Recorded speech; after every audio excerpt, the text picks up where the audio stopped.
And boom, we are live. What's up, everybody? Welcome into a very early CobraCast 199. And I had to go live because, of course, a grifter will always go live when someone offers them $20 to go live early. The man, bro, dude, you can just start now. I give you permission. So I'm a few minutes late, but we're here. All right. So hello, everyone. Welcome into CobraCast 199. We are going to be covering the confirmation hearing of Robert F. Kennedy Jr. It's going to be awesome, and I'm looking forward to it. There's a lot to talk about. There's a lot to discuss, and this is going to be an interesting day because people are already making this very, very interesting. Let's listen to Nicole Shanahan right here about today's hearing. Hey everyone, tomorrow is a pivotal moment in our nation's history. At 10 a.m. Eastern Time, RFK will sit in front of the Senate Finance Committee for his confirmation hearing to be our nation's next Secretary of Health and Human Services. I urge everyone to call their U.S. senators over the following days and demand they vote yes on Bobby's nomination. He is more than qualified. He's proven, principled, and prepared to lead. I'll share a list below of key senators. If they represent your state, they need to hear from you. If they don't, please call your own senator and ask them to vote yes. We need as many votes as we can get. So this hasn't been widely reported, but in 2020, I cut large checks to Chuck Schumer to help Democrats flip 2 Senate seats in Georgia from red to blue. The 2 candidates I helped elect, Senator Raphael Warnock and Senator John Ossoff, please know I will be watching your votes very closely. I will make it my personal mission that you lose your seats in the Senate if you vote against the future health of America's children.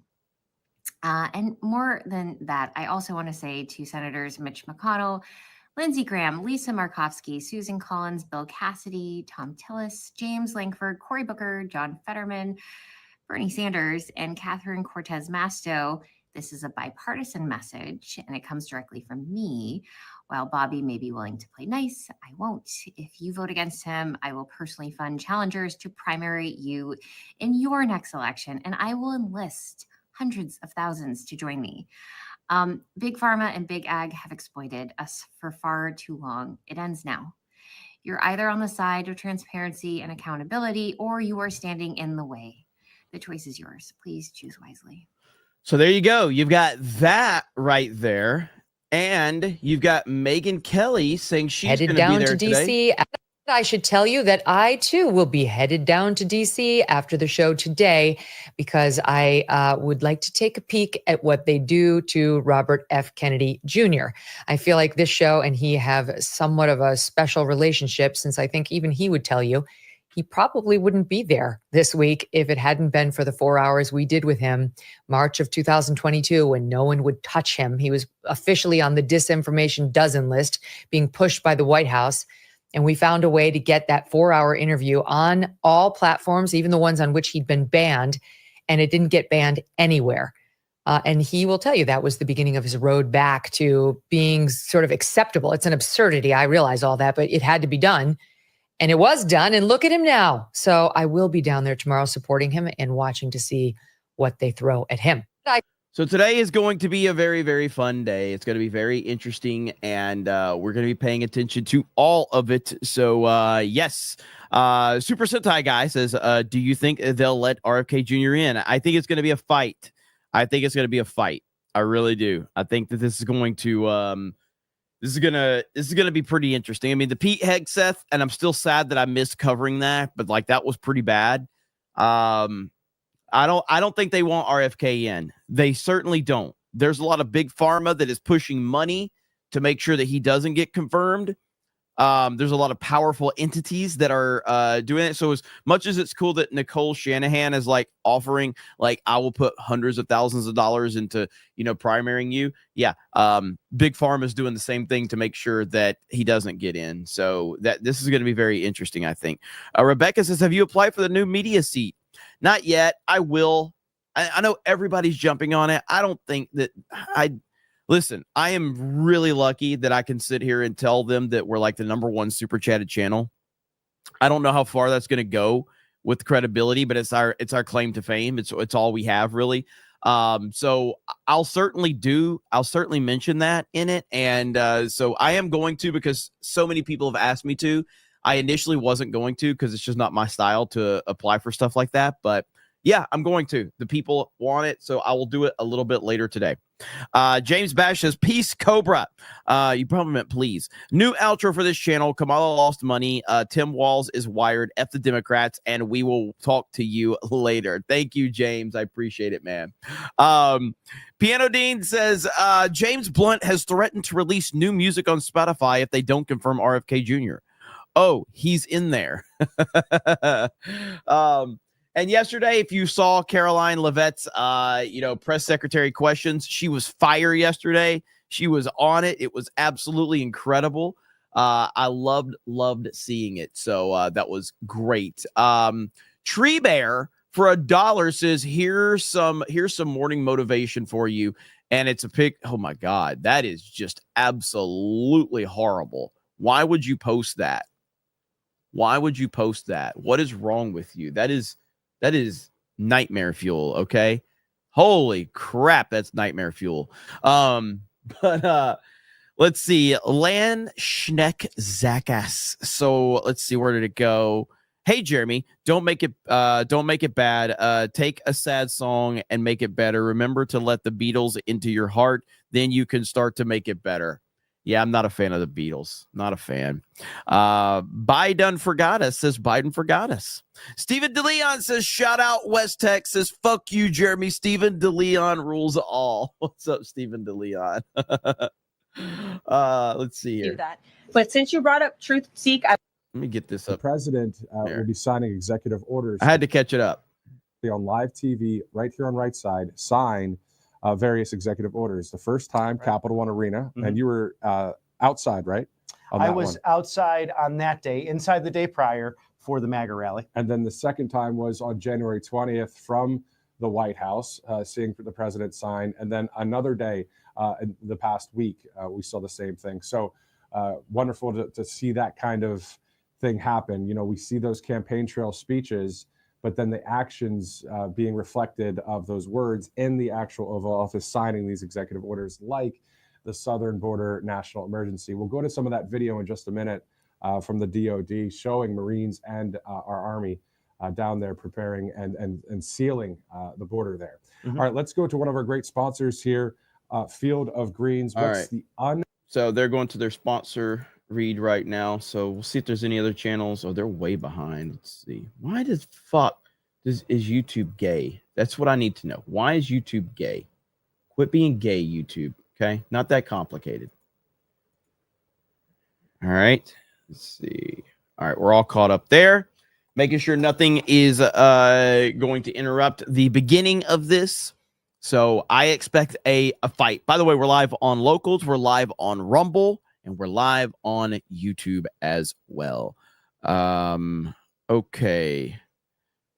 Good old Stephen DeLeon. Stephen DeLeon rules all. I love that you've moved to that now. Like, that's all. Yeah. I respect it. Sports is tough, man. Sports is tough. So I respect it, though. Let's see. All right. We need some sponsors around here, don't we? Are you guys still talking about the Beatles? I don't like the Beatles. Like, I appreciate the Beatles. I appreciate that they are this super important piece of music history. I appreciate that they laid the foundation. I do. I appreciate that. I respect that. It doesn't mean that I like their music. I think their music sucks. I just do. I think the music sucks. I think there's other people that can take the songs that they sang and sing them better. You know, like that movie Across the Universe has a better version of Hey Jude than the Beatles. It's just the reality of it, you know. I just don't like them. And everybody thinks well, you have to like the Beatles because they're the Beatles. They're the standard. And it's like, no, you don't. They're not good. It's fine. Like, they're not great. They're fine. It's whatever. Beach Boys are better. 100% the Beach Boys are better. Beach Boys are far better. Let's see. An L take. Oh, I mean, I understand that I understand how unpopular of opinion it is. People have been programmed to think that the Beatles are great. So, once you go against people's programming, you're definitely going to get a ton of backlash on that. And I expect that, and I'm prepared for that. But yeah, and fuck John Lennon and his bullshit, Imagine song. Yeah. Okay, John Lennon. We'll imagine all the people living in happiness and all your bullshit or whatever you were saying. 3 minutes until we go to the great RFK Jr. talking about making America healthy again. I mean, this is the Secretary of the Department of Health and Human Services who will be confirmed, I believe. We'll have to see that process. So that's why it's great to bring you that live coverage here as you look live at the White House. Again, this is RSP. They changed the game in the 60s. 100%. I don't disagree. I mean, there were people that changed the game of basketball back in the day, too. That doesn't mean that they're the greatest of all time. It doesn't mean they're better than Michael Jordan. But there were people that laid that foundation for sure. But that doesn't mean that they're the greatest. It doesn't mean that they're, some transcendent thing. They just laid the foundation. That's the way I look at the Beatles. Briefing there. Anything at the Supreme Court when it comes to maybe a live picture from outside. And nationally speaking, we'll have feeds around this country. Let's see here. U.S. astronaut says Biden forgot us. Benjamin says enjoying the coverage and keeping it simple. 199. Thank you. Maximus VT says the Beatles take a sad song and make it better. Adam, I don't even know, what's up with the typing here, bro? What's up with the typing? Gotta fix that typing, Adam. Come on, Adam. Socrates Bigot says you've been a naughty boy. Let your face grow. Growl. What? I am Eggman. I am okay. There you go. I am Eggman. They are the Eggmen. I am Walrus. Goo job. This is my chat. Very informative around here. Piano Dean says, I knew who the Monkees were before I knew the Beatles were. So when I finally saw the Beatles, I was like, hey, Beatles, get your own ideas. Quit stealing from the Monkees. The Monkees are better than the Beatles, too. Oh, my gosh, it's Bebop.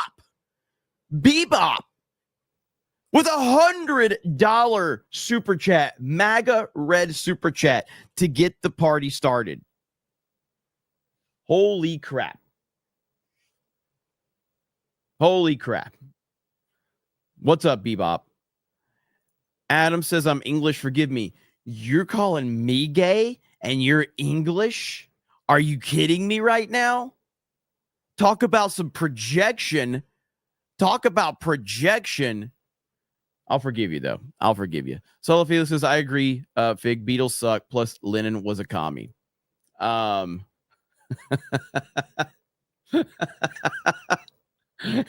Ellie Reed says this will be a great to listen to while I'm at work. Okay, thanks. Bye, Jeremy. Hey, what's up, Ellie Reed?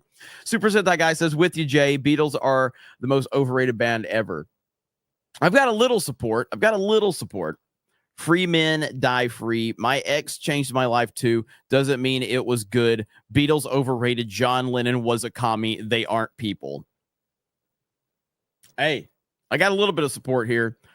Corrigan says, my father taught me that Lennon was a filthy commie for his Imagine song. Also need Beardo's address to send wet wipes for his butt chin. Hail the 199.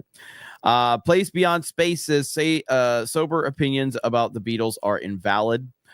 J. Jonas Campbell says, RFK could never have happened without the woke mind virus creating this coalition. Thanks, mainstream media, for being insane. I agree completely. I agree. What's up, Jay Jonas? Or Jonas J. Gabriel Knight says, Elvis greater than the Beatles. Elvis would have been MAGA. He wore his gun to the White House to meet Nixon. Legend. Yeah, I mean, Elvis is a true, and I'm not even the biggest fan of Elvis, but he is a true transcendent figure that would probably still be a huge star today if he was to come out today. Jeremy says, Jeremy has butt stank. Meaty Trucker says, I agree with Jeremy. The Beatles sucked. There you go. All right, so we're currently in waiting right now. We are waiting. Trump, when he was sworn in on January 20th of 2017, when he said, this is about bringing the power back to the people, and a great moment there in time. being able to finish the job, to get a chance to finish the wall, to get a chance to continue with law and order in our country, to protect our constitutional rights, on and on and on. How about, I know near and dear to President Trump's heart, because as a businessman, is the economy. He wants to make the prices lower again when it comes to gas, when it comes to food, when it comes to a number of things within the tax code and that kind of thing. So we're going to see what happens here on RSBN network. All right, so it is 10:02 a.m. We're getting ready to go to that live look there at the hearing, and there it is. All right, so we're going to go there in just a minute as soon as we see the main vantage point of the podium. All of you guys that are watching right now, thank you so much for watching this RSBN live stream. We will be live throughout the day at various times for a number of press conferences, possibly seeing a live footage of the executive order signing. Let's go right now to Washington, D.C. On your nomination. Throughout this process, Mr. Kennedy, you have been accessible to members and staff on both sides of the aisle and have demonstrated strong commitment to fulfilling the responsibilities of this role. The Department of Health and Human Services oversees our nation's largest healthcare programs, providing coverage for nearly 2 in every 5 Americans. Improving Medicare, Medicaid, and CHIP, among other initiatives, presents challenges, especially in the face of a rapidly aging population, stubbornly high costs, and persistent barriers to access. However, this also provides us an opportunity to deliver bold, transformative solutions. As a committee, we share a commitment to advancing common sense, bipartisan policies that improve the delivery of healthcare in this country. This committee has worked to realign incentives in the prescription drug supply chain, to enhance access in rural communities, to expand the availability of telehealth and improve the broken clinician payment structure. Across these and other issues, I look forward to working with the administration to continue pursuing meaningful reforms that serve the American people more effectively and more efficiently. Too often, patients encounter a healthcare system that is disjointed and is a dysfunctional maze. Complex and bureaucratic chutes and ladders have become the norm. Meanwhile, even as healthcare spending climbs, outcomes across a range of conditions continue to decline. Mr. Kennedy, if confirmed, you will have the opportunity to chart a new and better course for the federal approach to tackling both the drivers and the consequences of our ailing healthcare system. Your commitment to combating chronic conditions that drive healthcare costs will be critical to our success. Prioritizing disease prevention and addressing the factors that fuel conditions such as diabetes, cardiovascular disease, metabolic disease, Alzheimer's disease, COPD, and cancer will save lives, reduce costs, and build a healthier, stronger country. Private sector breakthroughs from groundbreaking cancer medications to curative gene therapies also offer hope.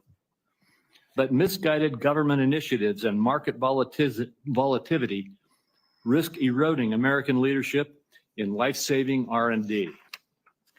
Your advocacy for healthcare transparency has the potential to empower consumers across the country, promoting competition to enhance quality while cutting excessive spending for patients and for taxpayers.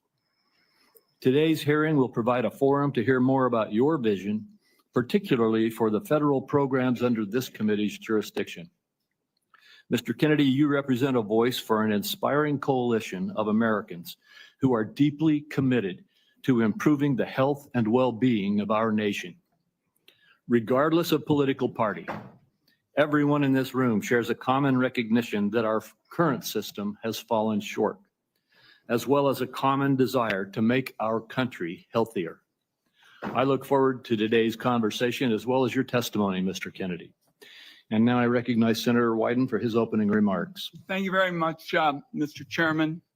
The question before the Finance Committee this morning is whether Robert F. Kennedy should be trusted with the health and well-being of the American people. Committee staff have examined thousands of pages of statements, books, and podcast transcripts in a review of his record. I can't The stop laughing. receipts show that Mr. Kennedy has embraced conspiracy theories, quacks, charlatans, especially when it comes to the safety and efficacy of vaccines. He has made it his life's work to sow doubt and discourage parents from getting their kids life-saving vaccines. It has been lucrative for him and put him on the verge of immense power. This is the profile of someone who chases money and influence wherever they lead, even if that may mean the tragic deaths of children and other vulnerable people.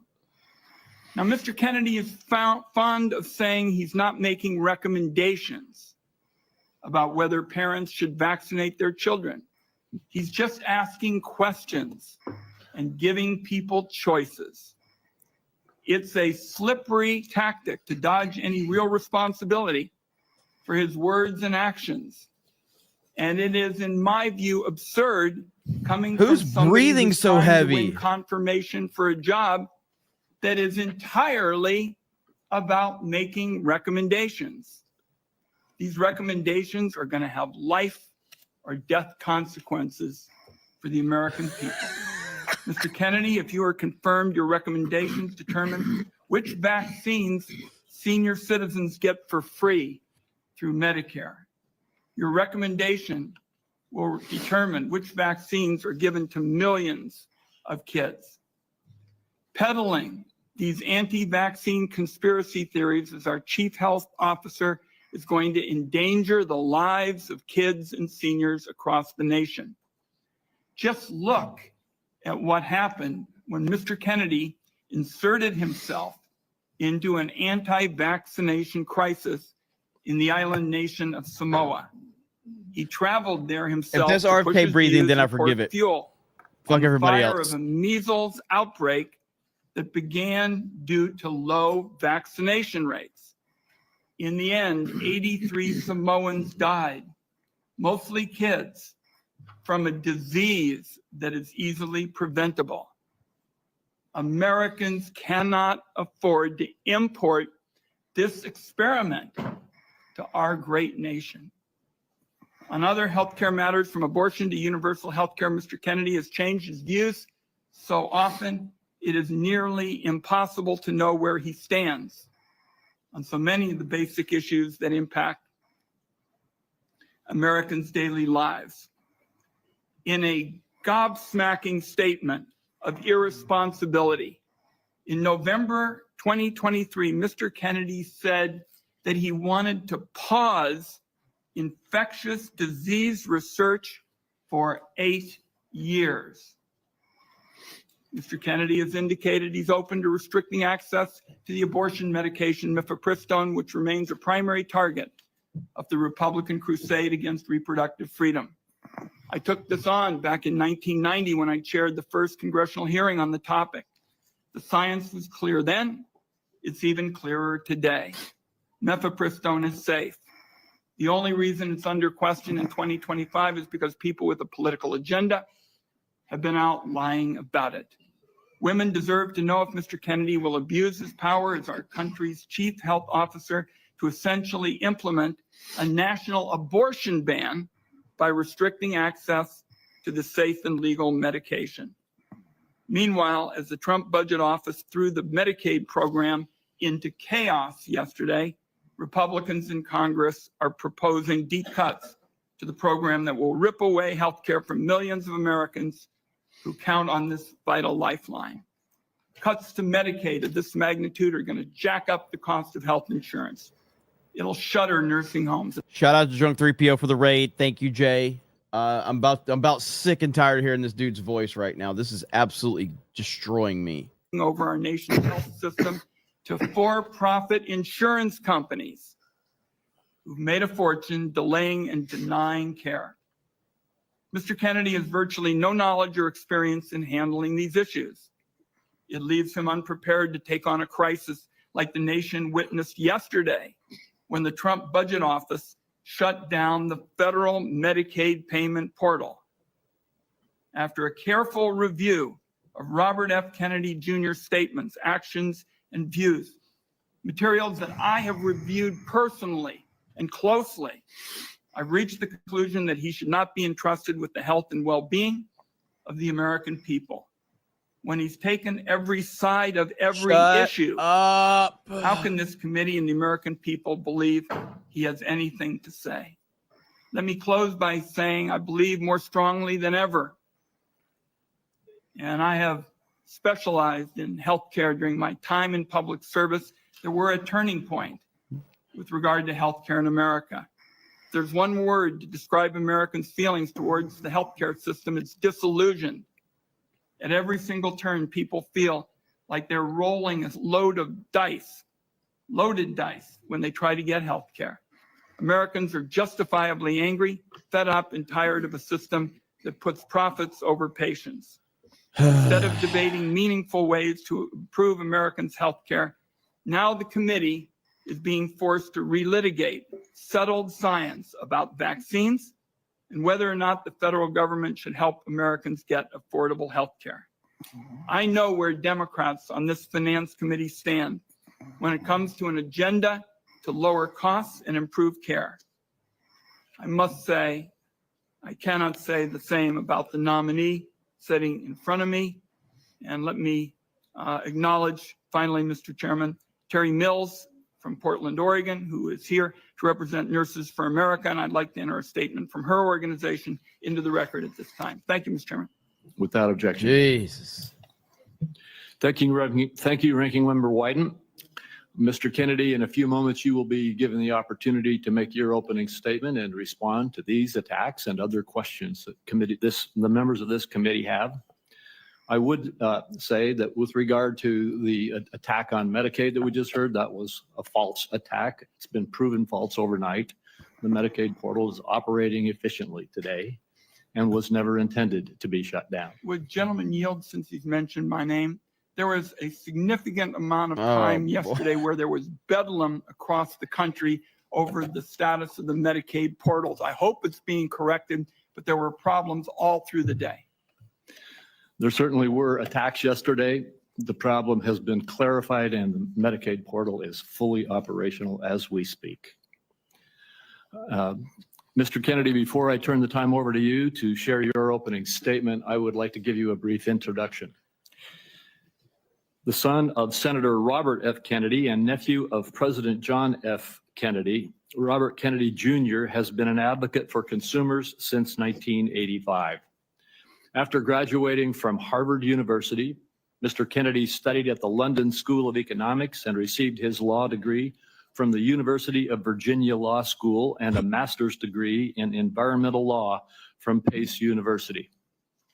He has founded 2 advocacy groups and has spent the last 40 years working to restore and protect children's health. He was a former independent candidate in the 2024 presidential election, and President Trump nominated him this year to be in November of 2024 to be the HHS secretary. In announcing his nomination, President Trump stated, "Mr. Kennedy will restore these agencies to the traditions of gold standard scientific research and beacons of transparency and end the chronic disease epidemic and make America great and healthy again." Before you give your opening statement, Mr. Kennedy, I have 4 obligatory questions that we ask all nominees before this committee. First, is there anything that you are aware of in your background that might present a conflict of interest with the duties of the office to which you have been nominated? All right. No, Mr. Chairman. Thank you. Do you know of any reason, personal or otherwise, that would in any way prevent you from fully and honorably He'd make a good discharging streamer. the responsibilities of the office to which you have been nominated? No, I do not. Do you agree without reservation to respond to any reasonable summons to appear and testify before any duly constituted committee of Congress if you are confirmed? Yes, I do. And finally, do you commit to providing a prompt response in writing to any questions addressed to you by any senator of this committee? Yes, I do. Thank you, Mr. Kennedy. And before you begin, if you would like to, you may introduce your wife and children. Yes. My wife, Cheryl Hines, is here. My daughter, Kit Kennedy, my son, Bobby Kennedy, his wife, Amaryllis Fox Kennedy, and my nephew, Jackson Hines, is here too. We welcome you all. Thank you. You may proceed with your statement. Thank you, Mr. Chairman. Chairman Crapo, Ranking Member Wyden, and members of this distinguished committee. I'm humbled to be sitting here today as President Trump's nominee to oversee the U.S. Department of Health and Human Services. I want to thank President Trump for entrusting me to deliver on his promise to make America healthy again. I also want to thank Cheryl and Kik and Bobby and all of my other children who are here today, and all the many members of my large extended family for the love that they have so generously shared. Ours has always been a family that has been involved in public service, and I look forward to continuing that tradition. My journey into the issue of health began with my career as an environmental attorney, working with hunters and fishermen and mothers in the small town in the Hudson Valley and along the Hudson River.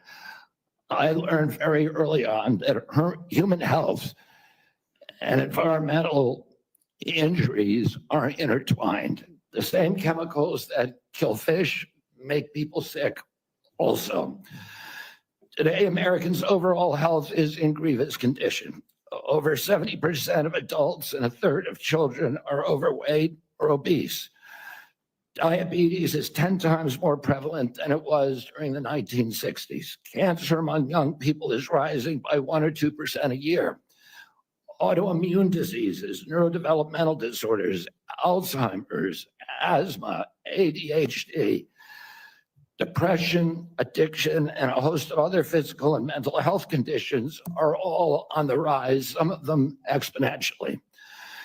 The United States has worse health than any other developed nation, yet we spend more on healthcare, at least double, and in some cases triple, as other countries. Last year, we spent $4.8 trillion, not counting the indirect costs of missed work. That's almost a fifth of GDP. It's tantamount to a 20% tax on the entire economy. No wonder America has trouble competing with countries that pay a third of what we do for health and have better outcomes and a healthier workforce. But I don't want to make this too much about money. It's the human tragedy that moves us to care. President Trump has promised to restore America's global strength and to restore the American dream, but he understands we can't be a strong nation when our people are so sick. A healthy person has 1,000 dreams. A sick person has only one. Today, over half of our countrymen and women are chronically ill. When I met with President Trump last summer, I discovered that he is more than just concern for this tragic situation, but genuine care. President Trump is committed to restoring the American dream, and 77 million Americans delivered a mandate to him to do just that, due in part to the embrace and elevation of the Make America Healthy Again movement. This movement, led largely by Maha moms from every state, you can see many of them behind us today, and in the hallways and in the lobbies, is one of the most transcendent and powerful movements I've ever seen. I promise President Trump that if confirmed, I will do everything in my power to put the health of Americans back on track. And I've been greatly heartened to discover a deep level of care among members of this committee too, both Democrats and Republicans. I came away from our conversations confident that we can put aside our divisions for the sake of a healthier America. For a long time, the nation has been locked in a divisive healthcare debate about who pays. Well, when healthcare costs reach 20%, there are no good options, only bad ones. Shifting the burden around between government and corporations and insurers and providers and families is like rearranging deck chairs on the Titanic.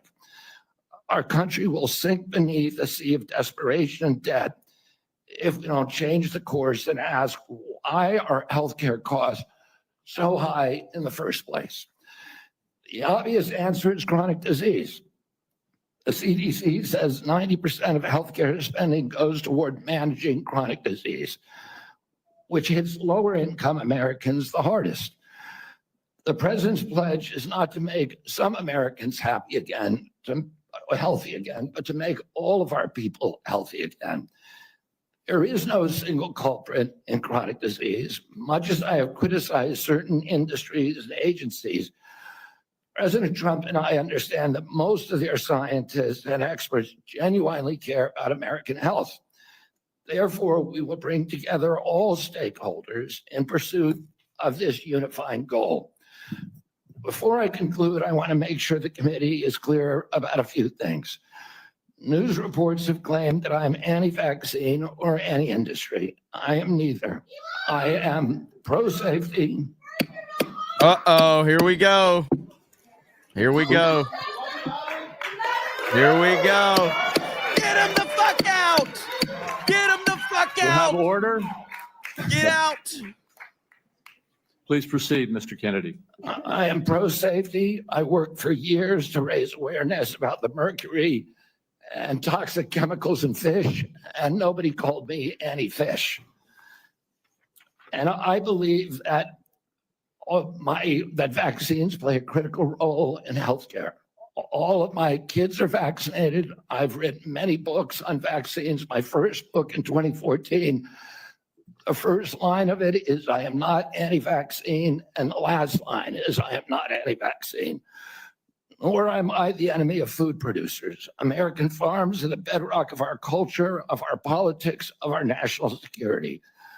I was a 4-H kid, and I spent my summer working on ranches. I went to work with our farmers. I want to work with our farmers and food producers to remove burdensome regulations and unleash American ingenuity. MAHA simply cannot succeed without a partnership, a full partnership of American farmers. In my advocacy, I've often disturbed the status quo by asking uncomfortable questions. Well, I'm not going to apologize for that. We have massive health problems in this country that we must face honestly. And the first thing I've done every morning for the past 20 years is to get on my knees and pray to God that he would put me in a position to end the chronic disease epidemic and to help America's children. That's why I'm so grateful to President Trump for the opportunity to sit before you today and seek your support and partnership in this endeavor. I will conclude with a promise. The members of this committee, to the president, and to all the tens of millions of parents across America, especially the moms, who have propelled this issue to center stage. Should I be so privileged as to be confirmed, we will make sure our tax dollars support healthy foods. We will scrutinize the chemical additives in our food supply. We will remove financial conflicts of interest from our agencies. We will create an honest, unbiased, gold standard science at HHS, accountable to the president, to Congress, and to the American people. We will reverse the chronic disease epidemic and put the nation back on the road to good health. Thank you. Thank you, Mr. Kennedy. Mr. Kennedy, I will begin. Each of us will have 5 minutes to ask you questions, and then at the conclusion of the hearing, if there are further questions, there will be an opportunity for those questions to be submitted to you, and I ask that you respond to them promptly. Mr. Kennedy, you have emphasized the importance of nutrition in preventing and managing chronic disease, improving health outcomes, and reducing health costs. I share your interest in the relationship between our diet and our well-being. And if confirmed, I look forward to partnering with you on those efforts. Would you share with the committee why you are passionate about the nutrition-oriented disease prevention and what you have learned. Yes, Mr. Chairman, I had 11 brothers and sisters. I had dozens of first cousins. I was raised in a time where we did not have a chronic disease epidemic. When my uncle was president, 2% of American kids had chronic disease. Today, 66% have chronic disease. We spend zero on chronic disease during the Kennedy administration. Today, we spend $4.3 trillion a year. With 77% of our kids cannot qualify for military service. When I was a kid, the typical pediatrician would see one case of diabetes in his or her lifetime, 40 or 50-year career. Today, 1 out of every 3 kids who walks through her office door is diabetic or pre-diabetic. And the most recent data from NIH shows 38% of teens are diabetic or pre-diabetic. Autism rates have gone from 1 in 10,000 to 1 in 1,500, depending on what studies you look at. In my generation today, 70-year-old men, 1 in 34 in my kids' generation. We've seen this explosion of autoimmune disease, of allergic diseases. This is not just a economic issue. It's not just a national security issue. It is a spiritual issue and it is a moral issue. We cannot live up to our role as an exemplary nation, as a moral authority around the world, and we're writing off an entire generation of kids. Thank you very much. And if confirmed, how could we work together to integrate nutrition-based interventions into our healthcare programs like Medicaid and Medicare? Well, there are many ways that we can do that. A federal funding of the SNAP program, for example, and of school lunch programs could be a driver for helping kids. We shouldn't be giving 60% of the kids in school processed food that is making them sick. We shouldn't be spending 10% of the SNAP program on sugar drinks. So we have a direct ability to change things there. We also, in Medicaid and Medicare, we need to focus more on outcome-based medicine, on putting people in charge of their own health care, of making them accountable for their own health care so they understand the relationship between eating and getting sick. Most importantly, we need to deploy NIH and FDA to doing the research to understand the relationship between these different food additives and chronic disease so that Americans understand it and make sure that Americans are aware of it. I don't want to take food away from anybody. If you like a cheeseburger, a McDonald's cheeseburger, a Diet Coke, which my boss loves, and you should be able to get them. If you want to eat Hostess Twinkies, you should be able to do that. But you should know what the impacts are on your family and on your health. Thank you. Thank you for the Wyden. 50, Kevin. Thank you very much, Mr. Chairman. Before I begin my questions, I'd like to start by entering into the record a letter the committee received from Ambassador Carolyn Kennedy outlining what she believes is Mr. Kennedy's lack of personal fitness for the office. Without objection. Mr. Kennedy, you have spent years pushing conflicting stories about vaccines. Oh, God, you here we go. say one thing, and then you say another. In your testimony today under oath, you denied that you were anti-vaccine. But during a podcast interview in July of 2023, you said, quote, "No vaccine is safe and effective." In your testimony today, in order to prove you're not anti-vax, you note that all your kids are vaccinated. But in a podcast in 2020, you said, and I quote, "You would do anything, pay anything to go back in time and not vaccinate your kids." Mr. Kennedy, all of these things cannot be true. So, are you lying to Congress today when you say you are pro-vaccine? Or did you lie on all those podcasts? We have all of this on tape, by the way. Yeah, Senator, as you know, because it's been repeatedly debunked, that statement that I made on the Lex Friedman podcast was a fragment of the statement. He asked me, and anybody who actually goes and looks at that podcast, and will see this. He asked me, are there vaccines that are safe and effective? And I said to him, some of the live virus vaccines are.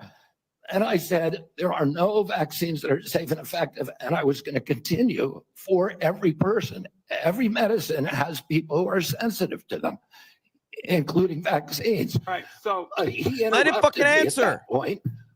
I've corrected it many times, including on national TV. You know about this, Senator Wyden. So bringing this up right now is dishonest. Yes. let's be clear about what you've actually done then, since Oh, you want to God. deny your statement. Fuck you. You just For lied. example, You just lied. You have a history of trying to take vaccines away from people.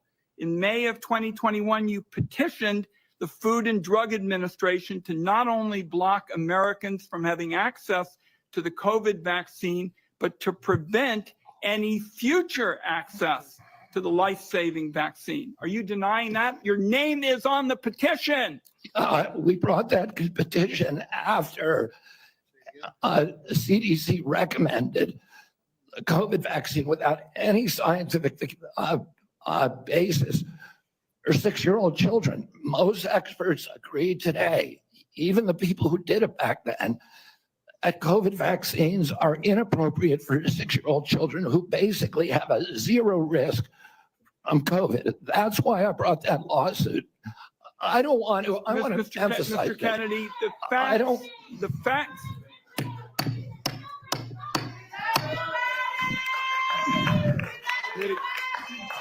The committee will be in order.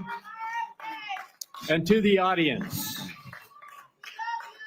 Senator, I'm not against if you'll vaccine. hold off for a second, Mr. Kennedy. The To attitude audience. era is here, baby. We Comments got from the chaos. audience are Holy inappropriate shit. and out of order. And if there are any further disruptions, the committee will recess until the police can restore order. Please follow the rules of the committee. Mr. Kennedy, you may proceed. I also want to point out that your recitation of what happened in Samoa is absolutely wrong, and you know it's wrong, and you know it's wrong. We'll get to that in a moment. Right Let's now, go. we're talking about the petition that you filed to block Americans from having access to the vaccine and to prevent any future access to the vaccine. Those facts are on the record.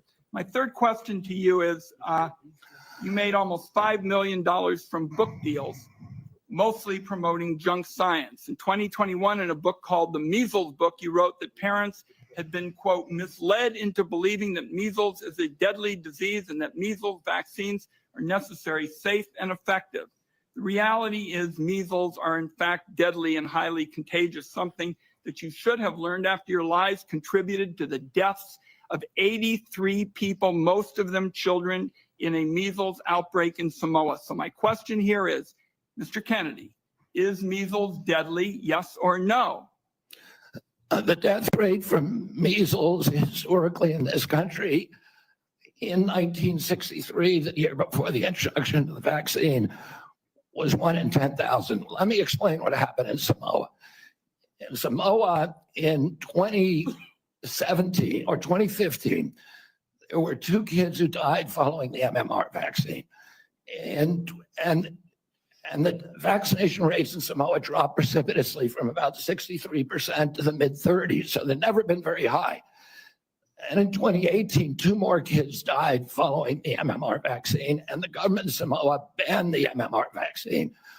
I arrived a year later when vaccination rates were already below any previous level. I went there, nothing to do with vaccines. I went there to introduce a medical informatics system. I would digitalize records in Samoa and make health delivery much more efficient. I never gave any public statement about vaccines. You cannot find a single Samoan who will say, I didn't get a vaccine because of Bobby Kennedy. I went in June of 2019. The measles outbreak started in August. Oh, clearly I had nothing to do with the measles. Not only that, Mr. Kennedy, Senator, not only that, if you let me finish, Get him. have had some Come time. on. if you I'm let me gonna finish, respond. Senator, if you let me finish, there are 83 people died. When the tissue samples were sent to New Zealand, most of those people did not have measles. We don't know what was killing them. The same outbreak occurred in Tonga and Fiji, and no extra people died. There were 7 measles outbreaks in the 13 years prior to my Chairman, I just arrival. would like to get my time back.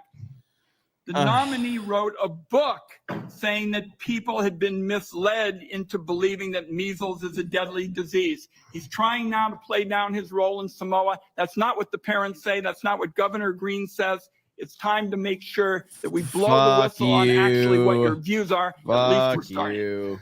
We need to move Senator, on. I support the measles vaccine. I support the polio vaccine. I will do nothing as HHS secretary that makes it difficult or discourages people from taking either of those Anybody vaccines. who believes that ought to look at the measles book you wrote saying parents have been misled into believing that measles is a deadly disease. That's not true. We need to move on. Senator Grassley. Welcome. I'm going to do like I did in my office. I'm just going to make some points to you. I got about 7 I want to quickly get done. And then at the end, I'm going to ask if you disagree with anything I say and then address those things you disagree with. I'll make sure I save time for you to do that. A key responsibility of each member of Congress is oversight. Oversight allows us to hold bureaucrats accountable to the rule of law, and it helps keep faith with taxpayers. I expect HHS to provide timely and complete responses to congressional oversight. Number 2, PBMs, something you and I discussed in our office. I've been working to hold pharmacy benefit managers accountable in order to lower prescription drug prices. I expect you to work with us to hold PBMs accountable, and that may even asking your support for legislation that's before the Congress. Drug pricing. Senator Durbin and I have for a while been trying to get a bill passed that requires price disclosures on TV ads for prescription drugs.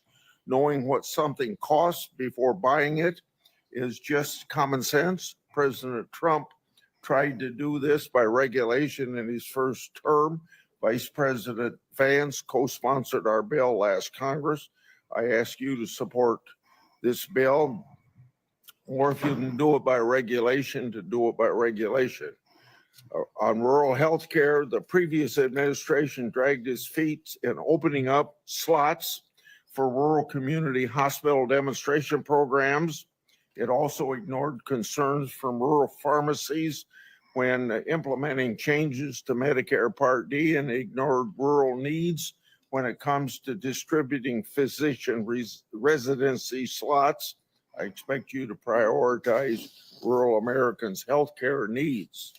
On agriculture, in our meeting earlier this month, we talked at length about agriculture. You prefaced the conversation by saying you will not have jurisdiction over these issues. I expect you to leave agricultural practice regulations to the proper agencies, and for the most part, that's USDA and EPA.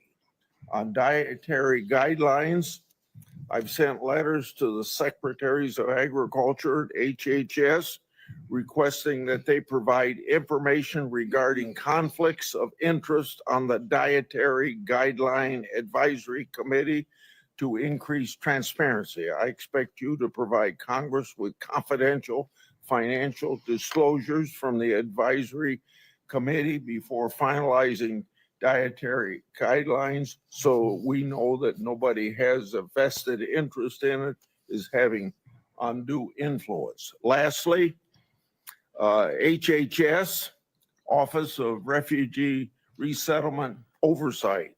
Last year, I expanded my investigation into HHS's What Office the of fuck are we Refugee doing right Resettlement. now? I wrote 24 contractors and grantees whose job it is to place unaccompanied children with sponsors.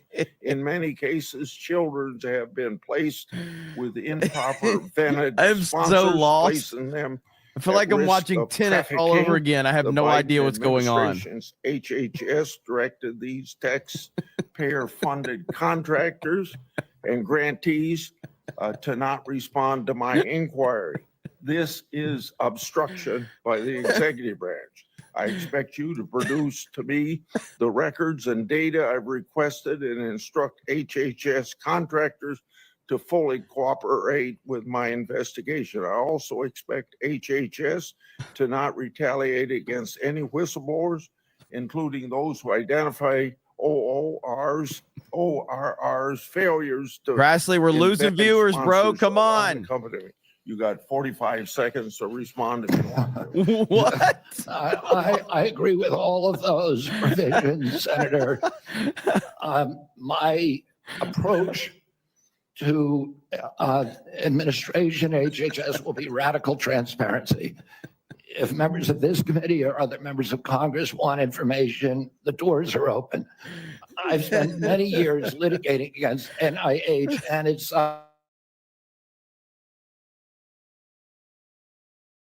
CDC, FDA on FOIA issues, trying to get information that we, the taxpayers, paid for, and oftentimes getting back redacted copies after a year or 2 years of litigation. That should not be the case. And if Congress asks me for information, you will get it immediately. Thank you. Thank you. Senator Cantwell is next, but until she returns, I will move on to down the list, and that would be Senator Cornyn. Mr. Kennedy, welcome to you and your family, and congratulations. I appreciate Senator Grassley raising the issue of the Office of Refugee Resettlement within the auspices of Health and Human Services. I think this may surprise people, but that's actually the responsibility of HHS, the Office of Resettlement Relocation. Under the previous administration, as Senator Grassley alluded, Yes, Cornyn is a rhino. 500,000 children, unaccompanied minors, that were placed with sponsors in the interior of the United States. The previous administration took the position that it was not the federal government's responsibility once these children were placed with these sponsors. But the New York Times, in a series of investigative stories, pointed out that tens of thousands of these children, when they tried to follow up and find out how they were doing, whether they were going to school, whether they were being trafficked or abused, there was no answer, and they took the position it was not their responsibility. So I look forward to working with you to find those children and to make sure that they're not being abused. Millions of Americans are experiencing mild to moderate mental health and substance abuse issues, yet many struggle with timely and effective access. Primary care physicians are most likely to be seeing these individuals as opposed to a specialist, and it makes it important that these individuals, primary care physicians, be trained in patient-centered care, which would strengthen the integration of behavioral health care with primary care services. Is this something that you are concerned about, something you'd be willing to work with us on in order to implement? Yes, Senator. Let me just reassure you that President Trump has personally spoken to me about locating those 300,000 children who disappeared over the last 4 years. I don't think anybody has a fully accurate number, but it's hundreds of thousands, I agree. And many of them we know have been sex trafficked and childhood slavery. And it is a blight on America's moral authority, and we need to find those kids. In terms of addiction services and substance abuse services, this is a priority for me. It was a priority for me when I was running for president during my campaign. I was a heroin addict for 14 years. I've been 42 years in recovery. I go to 12-7 meetings every day, so I hear the stories every day. And I hear the many stories about denial of, or the barriers to access to care. And we need to improve that. And to answer specifically to your question, I think we can do that through GME, which is a program that is funded by HHS, that is the largest funder for medical school students. And that's one of the things for primary care physicians should understand addiction care. Addicts almost always go through a cycle where there is a moment where they hit periodic bottoms where they're ready to go into treatment, but it's fleeting and it's momentary. And we have that opportunity to save their lives. And then if we miss that little short window, they're off to the races again. I appreciate your answer. Our time is short. Let me get to one more question that I think is very important. Under the first Trump administration, the number of people receiving HIV treatment in Africa through the President's Emergency Plan for AIDS Relief, otherwise known as PEPFAR, it increased, this is during the first Trump administration, from 13 million people to 18 million people across 50 countries, primarily in Africa. Africa has about 1.3 billion people today, or in 2021. It's projected to have 2.5 billion people by 2050, or 25% of the global population. In 2020, PEPFAR reported that 2.8 million babies were born without HIV. That was something that would not have happened but for the PEPFAR program. So it has simply been one of the most successful public health programs in the world and saved approximately 26 million lives. Failure to continue this program, in my view, would risk ceding that leadership to adversaries like China. And I'd like to know whether you support the objectives and goals of PEPFAR, and would you work with me and my colleagues to make sure that this program continues to provide life-saving antiviral drugs to people who are most in need? I absolutely support PEPFAR, and I will happily work with you to strengthen the program. Thank you.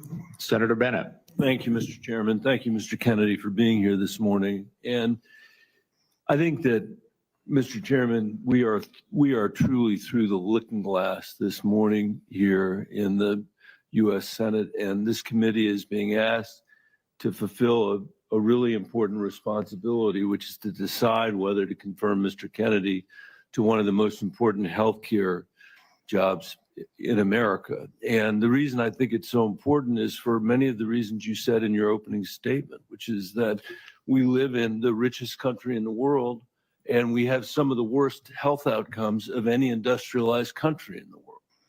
We live in the richest country in the world, and we have some of the lowest life expectancy rates of anybody in the industrialized world. I was a school superintendent before I was in this job, Mr. Chairman, and I can tell you that Mr. Kennedy's right, that when I look at the kids in the Denver public schools, if we don't change the way we eat in this country, 40% of them are going to suffer adult diabetes as a result of their diet. And we're, as I said, spending more than any other country in the world, and our families, every single person's constituents in this Senate are facing chronic shortages when it comes to health care. My friend from Texas, Senator Cornyn, has been a champion on mental health care. We have an epidemic, as he knows, across this country in mental health care, partly because of what the massive social media platforms that were sitting behind the President of the United States have inflicted on our children for their profit in the last decade or so. So we have no shortage of challenges to confront, and I even agree with some of the diagnosis of Chad is amazing. Of Mr. Kennedy. What is so disturbing to me is that out of 330 million Americans, we're being asked to put somebody in this job who has spent 50 years of his life not honoring the tradition that he talked about at the beginning of this conversation, but peddling in half-truths, peddling in false statements, peddling in theories that, create doubt about whether or not things that we know are safe are unsafe. Not that every vaccine in America is unsafe, not that you can't possibly have an adverse reaction, but that parents and children in my old school district and school districts all over this country would be better off not getting vaccinated than getting vaccinated. Unlike his own children who were vaccinated, unlike the people he invited to his house in Los Angeles for their party who were vaccinated. For everybody else, it's about peddling these half-truths. And he says it with such conviction that you want to believe him. And Mr. Kennedy, I just have there are many, many things in the record, but I hope that you could answer these questions, yes or no. I've tried to ask these in a manner that's faithful to what you actually said, because I didn't want to have a debate about whether you actually said Dude, what it. is going on So with I'm this asking guy? yes or no, Mr. Kennedy. Did you say that COVID-19 was a genetically engineered bioweapon that targets black and white people, but spared Ashkenazi Jews and Chinese people? I didn't say it was deliberately targeted. I just quoted an NIH-funded and NIH published study. Did you say that it targets black and white people but spared Ashkenazi Jews? I quoted a Chinese? study, Your Honor. I quoted an NIH study that showed that. I'll take that as a yes. I have to move on, Mr. I have to move on.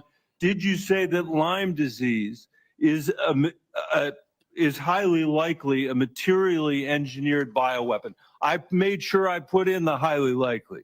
Did you say Lyme disease is a highly likely militarily engineered bioweapon? I probably did say that. Did you say that? That's what the developer of I want all of our colleagues to hear it, Mr. Kennedy. I want them to hear it. You said yes.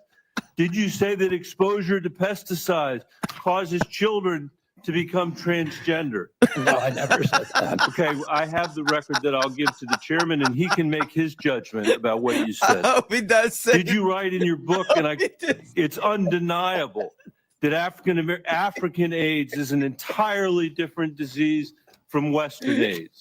Yes or no, Mr. Kennedy? I'm not sure if I made that. Okay, I'll give it to the chairman, Mr. Kennedy. And my final question: did you say on a podcast, and I quote, "I wouldn't leave abortion to the states.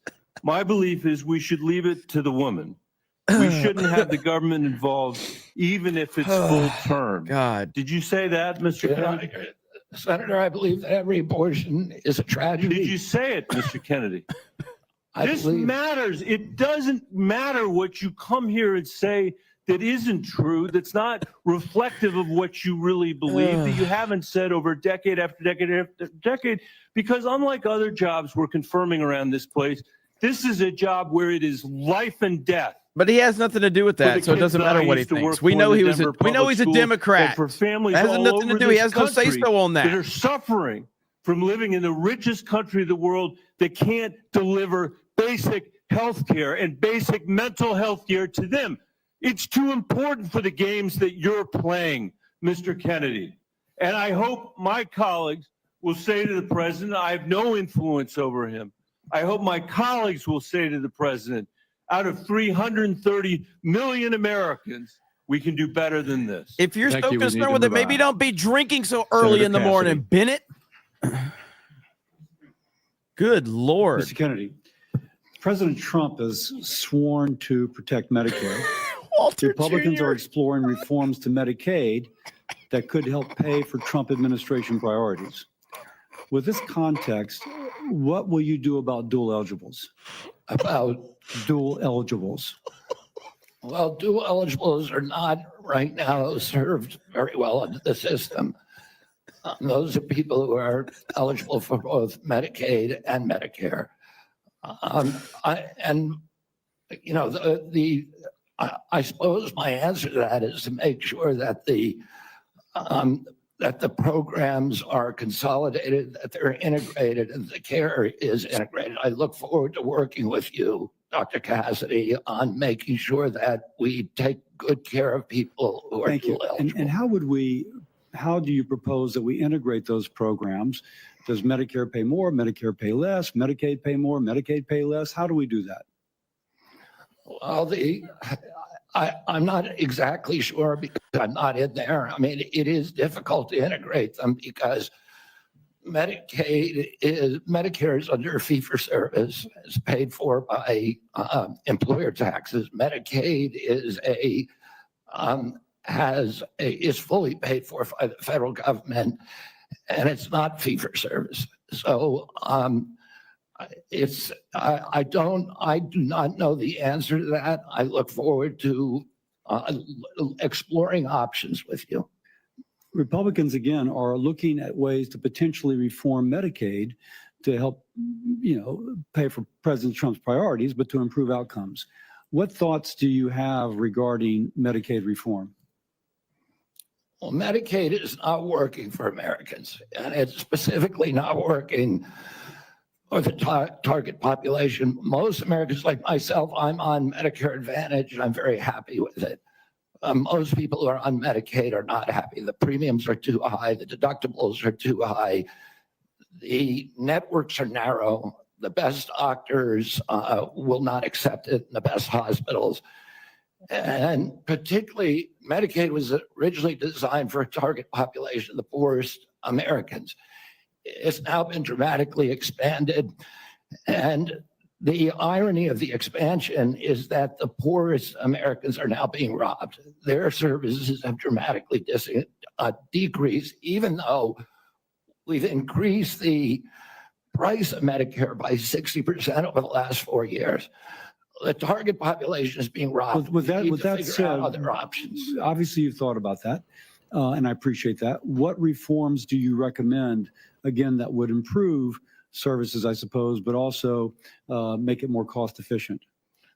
Well, President Trump has given me the charge of improving quality of care and lowering the price of care for all Americans.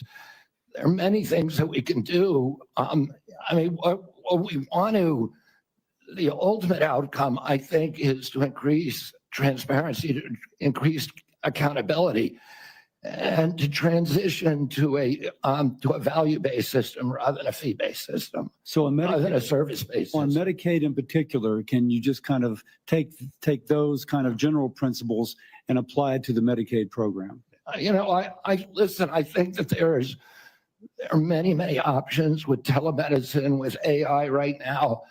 And, there's including direct primary care systems. We're seeing that movement grow across the country. There's one of the largest providers. So going back to Medicaid though, and speaking of these specific advances, what reforms are you proposing with these ideas vis-a-vis Medicaid? Well, I don't have a broad proposal for dismantling the program. Of course not saying that.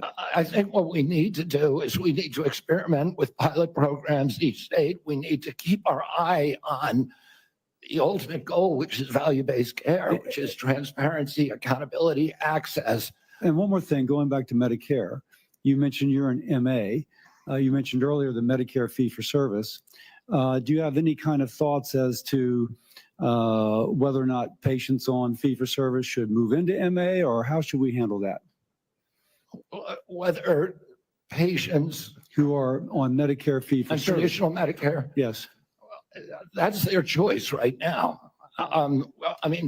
We have, I think, 32 million Americans, or 30 million Americans on Medicare, on traditional Medicare, and then another 34 or 34 on Medicare Advantage, roughly half and half. And I think more people would rather be on Medicare Advantage because it offers very good services, but people can't afford it. It's much more expensive. Oh, in answer to your first question, there are all kinds of exciting things that we can be doing, including cooperatives, which President Trump has supported, including health savings accounts, which President Trump has supported. But all of these things to make people more accountable for their own health. And so we'd bring the cooperatives and the health savings accounts into Medicare and Medicaid? Exactly. We try to increase those, the use of those, and to direct primary care, to continue to transition into a value-based program that is private. Americans don't, by and large, do not like the Affordable Care Act. People are on it. They don't like Medicaid. They like Medicare, and they like private insurance. We need to listen to what they would prefer to be on private insurance. Most Americans, if they can afford to be, will be on private insurance. We need to figure out ways to improve care particularly for elderly, for veterans, for the poor in this country. And Medicaid, the current model is not doing that. I would ask, any of the Democrats who are chuckling just now, do you think all that money, the $900 billion that we're sending to Medicaid every year, has made Americans healthy? Do we think it's working for anybody? Are the premiums low enough? We do need to move on. Senator Warner. Well, I got to tell you, for literally hundreds of thousands of Virginians, Medicaid is what prevents them from health crises on a daily and weekly basis. And some imaginary new plan. It is nice to have an audience. There was a new plan. We need more audiences. That was to be the basis of what Trump was going to do when repealing Obamacare. I would have thought by now we'd have seen it. Here we go. I got to tell you, listen, Senator, Here we go. Here we go. Mr. Kennedy, Emotional I got outburst upcoming. Here we I go. appreciate our visit. I know you take your views seriously, and I don't reflexively vote. I voted for 4 of President Trump's nominees already. Got a lot of grief from folks on this panel. Here we go. But I got to tell you, I saw an email that you put out Monday night, or your campaign did, in a fundraising email. Your presidential campaign celebrated that the freeze on all new regulations, guidance, and announcements is a way to protect unelected bureaucrats from further undermining our health freedom. Then you ask your donors to help pay for your campaign debt. Did your campaign and you put out that? I don't think my campaign exists anymore. All right, well, listen, I got to tell you this.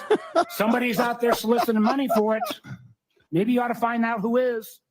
So the fact that you celebrate this freeze, do you think that was a good idea to put all of this on hold for 90 days, funding and any kind of further work, NIH research? As Chairman Crapo pointed out. I'm not asking for, I love Mike Crapo. I'm asking you. You're up very, very important position. As he pointed out, Senator, the portals that were closed were not closed as a result of the Trump Let me just tell you, I'd like you to explain, excuse me, sir, I'd like you to explain. Can he answer? To a domestic violence center in Richmond that's saying because this freeze, they may have to close down.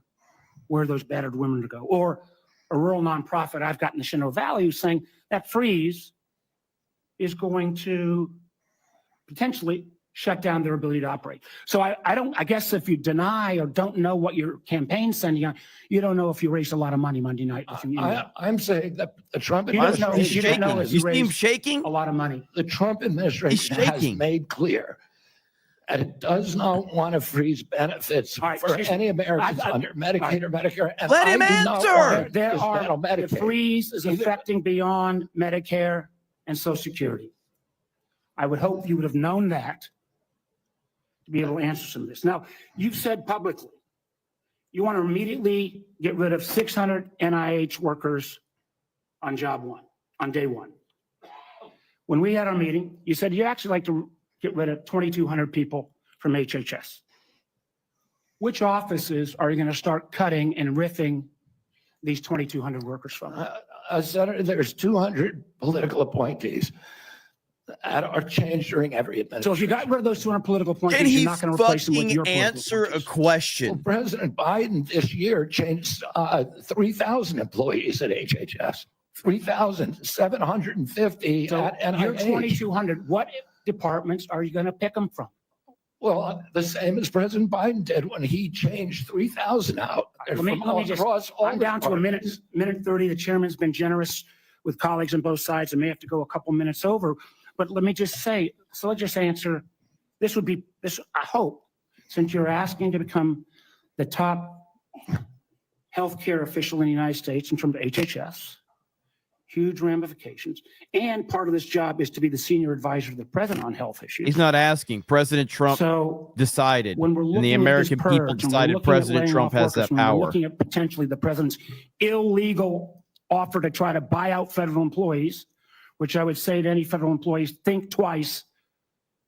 Has this individual in his business world ever fulfilled his contracts or obligations to any workers in the past? But if you are in this position, will you pledge that you will not fire federal employees who work on food safety? No. Work on trying to prevent things like salmonella? No. Senator, there are 91,000 employees. So that, I take that as that's a simple yes, and I'm going to take that as a no. Run that I take that as a no. Will you actually? We talked about protecting Americans from cyber criminals, something we need to do a lot more on. Will you commit not to fire anyone in the health arena who currently works on protecting Americans from cyber attacks in their healthcare files? Absolutely not. I will commit to not firing anybody who's doing their job. Yes, there we go. Based on your opinion? Yeah. Based upon your opinion or your political agenda or Mr. Trump's political agenda? Based upon my opinion. I guess that means a lot of the folks who've had any type of views on vaccines will be out of work. Will you freeze grant funding for community health centers? Will you freeze federal funds for community health centers the way the current administration? He's emotional. The White House has made clear that no funds are going to be denied to any American for benefits in any program. Do you know what happens at community health centers? Those are direct. Are you talking about the Indian health centers? No, I'm talking about community health centers across the country. I understand that. I mean, I strongly. So you're going to excuse Indian health centers, which is good, but others are not. They're going to get their funds frozen. I strongly support community health centers, as does the president. So does that mean you're not going to freeze the funding that is currently frozen? The White House has made clear that none of that funding is supposed to be frozen. Sir, the direct payments are different than how the government operates. We fund the federal government down to community health centers. As a former governor, there's lots and lots of state programs that are related to healthcare that come from the federal government. They come down to the state, then it goes to local programs.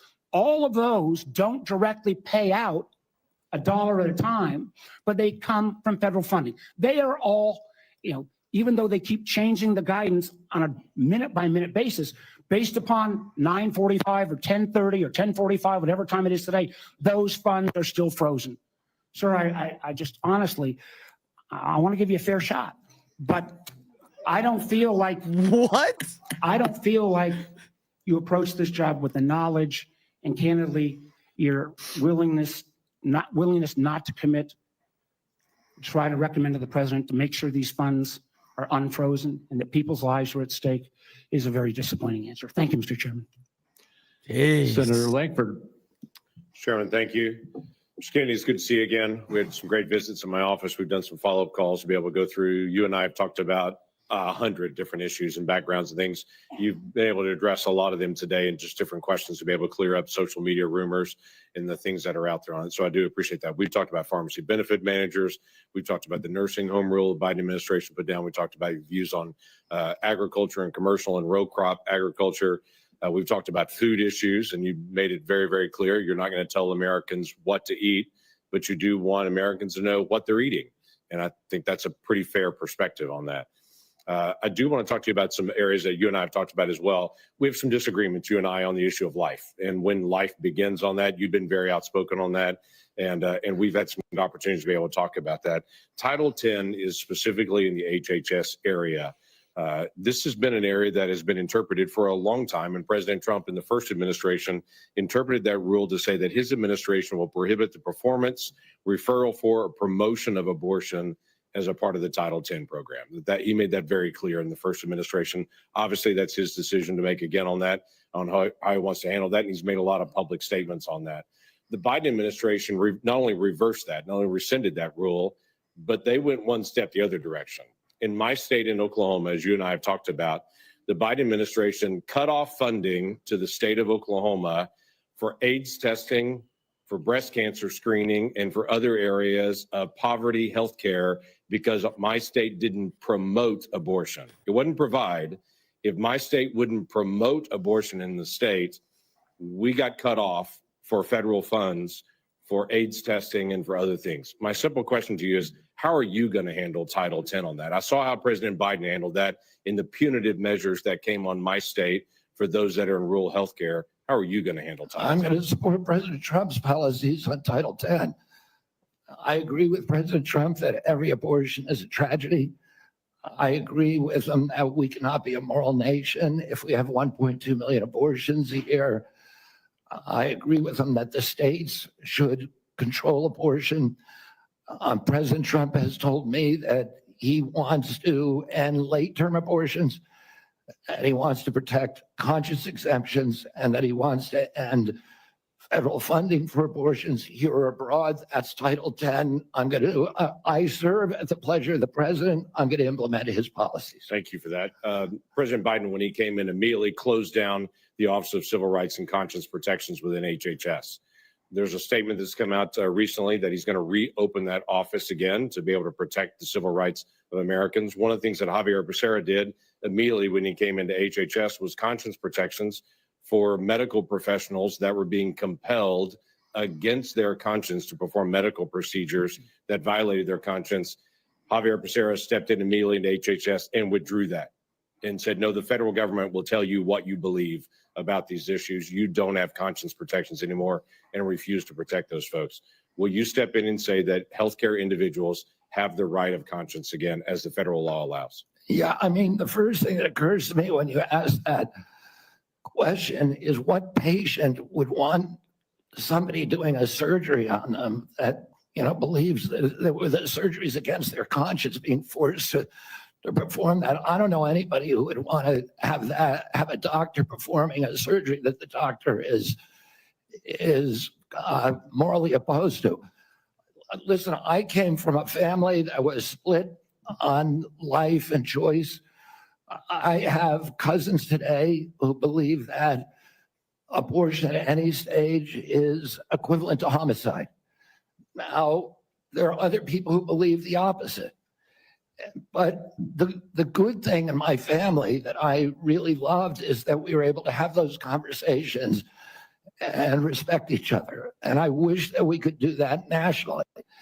And if forcing somebody to participate in a medical procedure as a provider that they believe is murder does not make any sense to me. We need to welcome diversity in this country. We need to respect diversity, and we need to respect each other when we have different opinions, and not force our opinions on other people. Yeah, thank you for that. The FDA, under the Biden administration, changed the rules for the chemical abortion drug and said you no longer need to see a physician. So if you have an ectopic pregnancy or all kinds of, don't even go anymore to see a physician. But they also changed an area that has been something that's been very particular. You've talked about a lot, and that's transparency. They changed the position and said, don't tell us if there's a side effect on this drug unless she dies.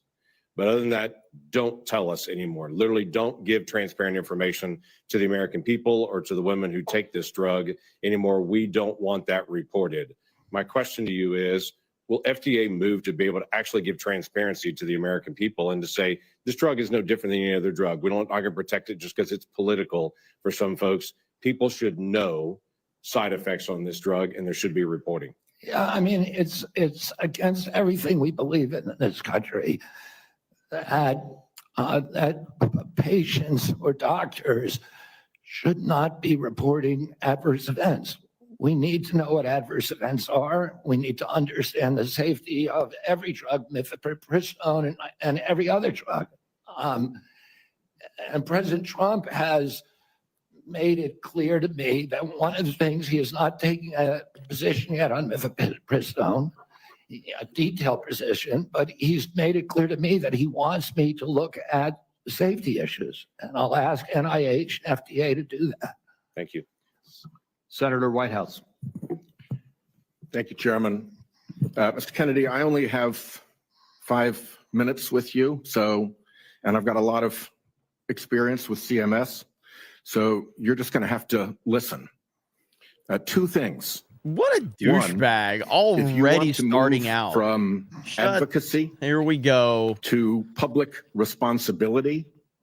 Oh, Americans are going to need to hear a clear and trustworthy recantation of what you have said on vaccinations, including a promise from you never to say vaccines aren't medically safe when they in fact are, and making indisputably clear that you support mandatory vaccinations against diseases where that will keep people safe. You're in that hole pretty deep. We've just had a measles case in Rhode Island, the first since 2013. And frankly, you frighten people. 2, I want to air harms that Rhode Island has experienced from a remorseless, senseless CMS bureaucracy. CMS has for years maintained a reimbursement system that the bureaucracy could never explain, never justify, that persistently pays Rhode Island providers less than neighboring Massachusetts and Connecticut providers. A differential of 23 and 26% in our regional healthcare market. The Pending Ahead program can begin to remedy this, at least for value-based care. You freaks shut down everything over the common fucking cold, over the common flu. Shut up. Bleeding out. Shut up. You have nothing to offer. No one takes you neighboring seriously. Hospitals and doctors are paid. And the one act CMS took on this years ago was to make it worse. The CMS bureaucracy has also attacked one of the best accountable care organizations in the country, Rhode Island's Integra Family Doctors. Tried to throw them off the shared savings program because they said Integra years ago briefly fell 137 patients short of the 5,000 patients that ACOs need.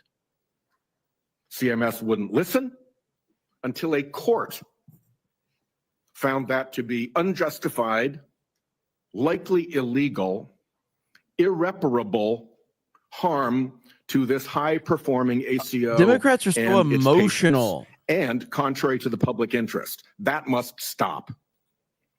Last, CMS has refused to approve waivers granted elsewhere for Rhode Island from rules that are stupid for Medicare patients who are nearing the end of their days. Here's what families see. Granny is home dying. She needs to transfer to a nursing home, and Medicare insists on putting her 3 days and 2 nights in a hospital. Expensive, frightening to Granny and the family, and stupid. Granny's home dying and can't get palliative and curative care together. Inhumane and stupid. Granny's home dying and can't get home care if she can still get out into the yard or be driven to see the shore, to see Narragansett Beach, say, one more time, to recall childhood memories before she dies. Inhumane and stupid. Granny's home dying and the family's exhausted. And the respite care benefit is not to send a nurse or a caregiver, but to stuff Granny in an ambulance and haul her off to a hospital. Some respite. It's all expensive, frightening, inhumane, and stupid. But the yes, that's what COVID CMS was. Yes, the COVID bureaucracy lockdowns were takes a exactly court that. Thank order you for telling us to that. be awakened to the harm they cause. I have had enough. CMS should let Rhode Island try humane end-of-life care through CMMI. Let's see if it works at a state. I bet it will save money, serve families better at a very, very delicate time, and perhaps even make a model for better health care everywhere. I've said a lot. My time is out. You're welcome to respond in writing. I ask unanimous consent that the Wow. Don't even declaring give him an CMS's actions opportunity to respond. to constitute What a irreparable bitch. and illegal harm What a be put bitch. into the record. Without objection. Let me just respond very briefly, Senator Whitehouse. I'm an implacable enemy of tyrannical, insensate bureaucracies and stupid rules. And I will work with you to make CMS responsive to the needs of Rhode Island and to remedy those disparities that you talk about. I am familiar with the Integra Health plan. And it is a template for what we ought to be doing in a value-based plan. And I look forward to you to making sure that we create pilot programs like this. Unfortunately, Mr. Chairman, around the country. Unfortunately, Mr. Chairman, one of the things I've learned in my tenure in the Senate is that a nominee saying that they're willing to work with me amounts to exactly zero. We need to get this fixed. Go Thank you. fuck yourself. Well, I guess at that point, then we will move on to Senator Daines. Mr. Chairman, thank you. Mr. Kennedy, I'm glad to see you here this morning. I listened to your opening remarks, and you mentioned that you want to make HHS the gold standard of science. I have found my engagements with you, both behind closed doors in my office, as well as listening to you publicly, to be very thoughtful and science-based. I applaud that. I thank you for that. And I realize this will likely be a very partisan vote on this committee and on the Senate floor. But let the record state there are 3 medical doctors on this side of the dais. I'm a chemical engineer. We believe in science.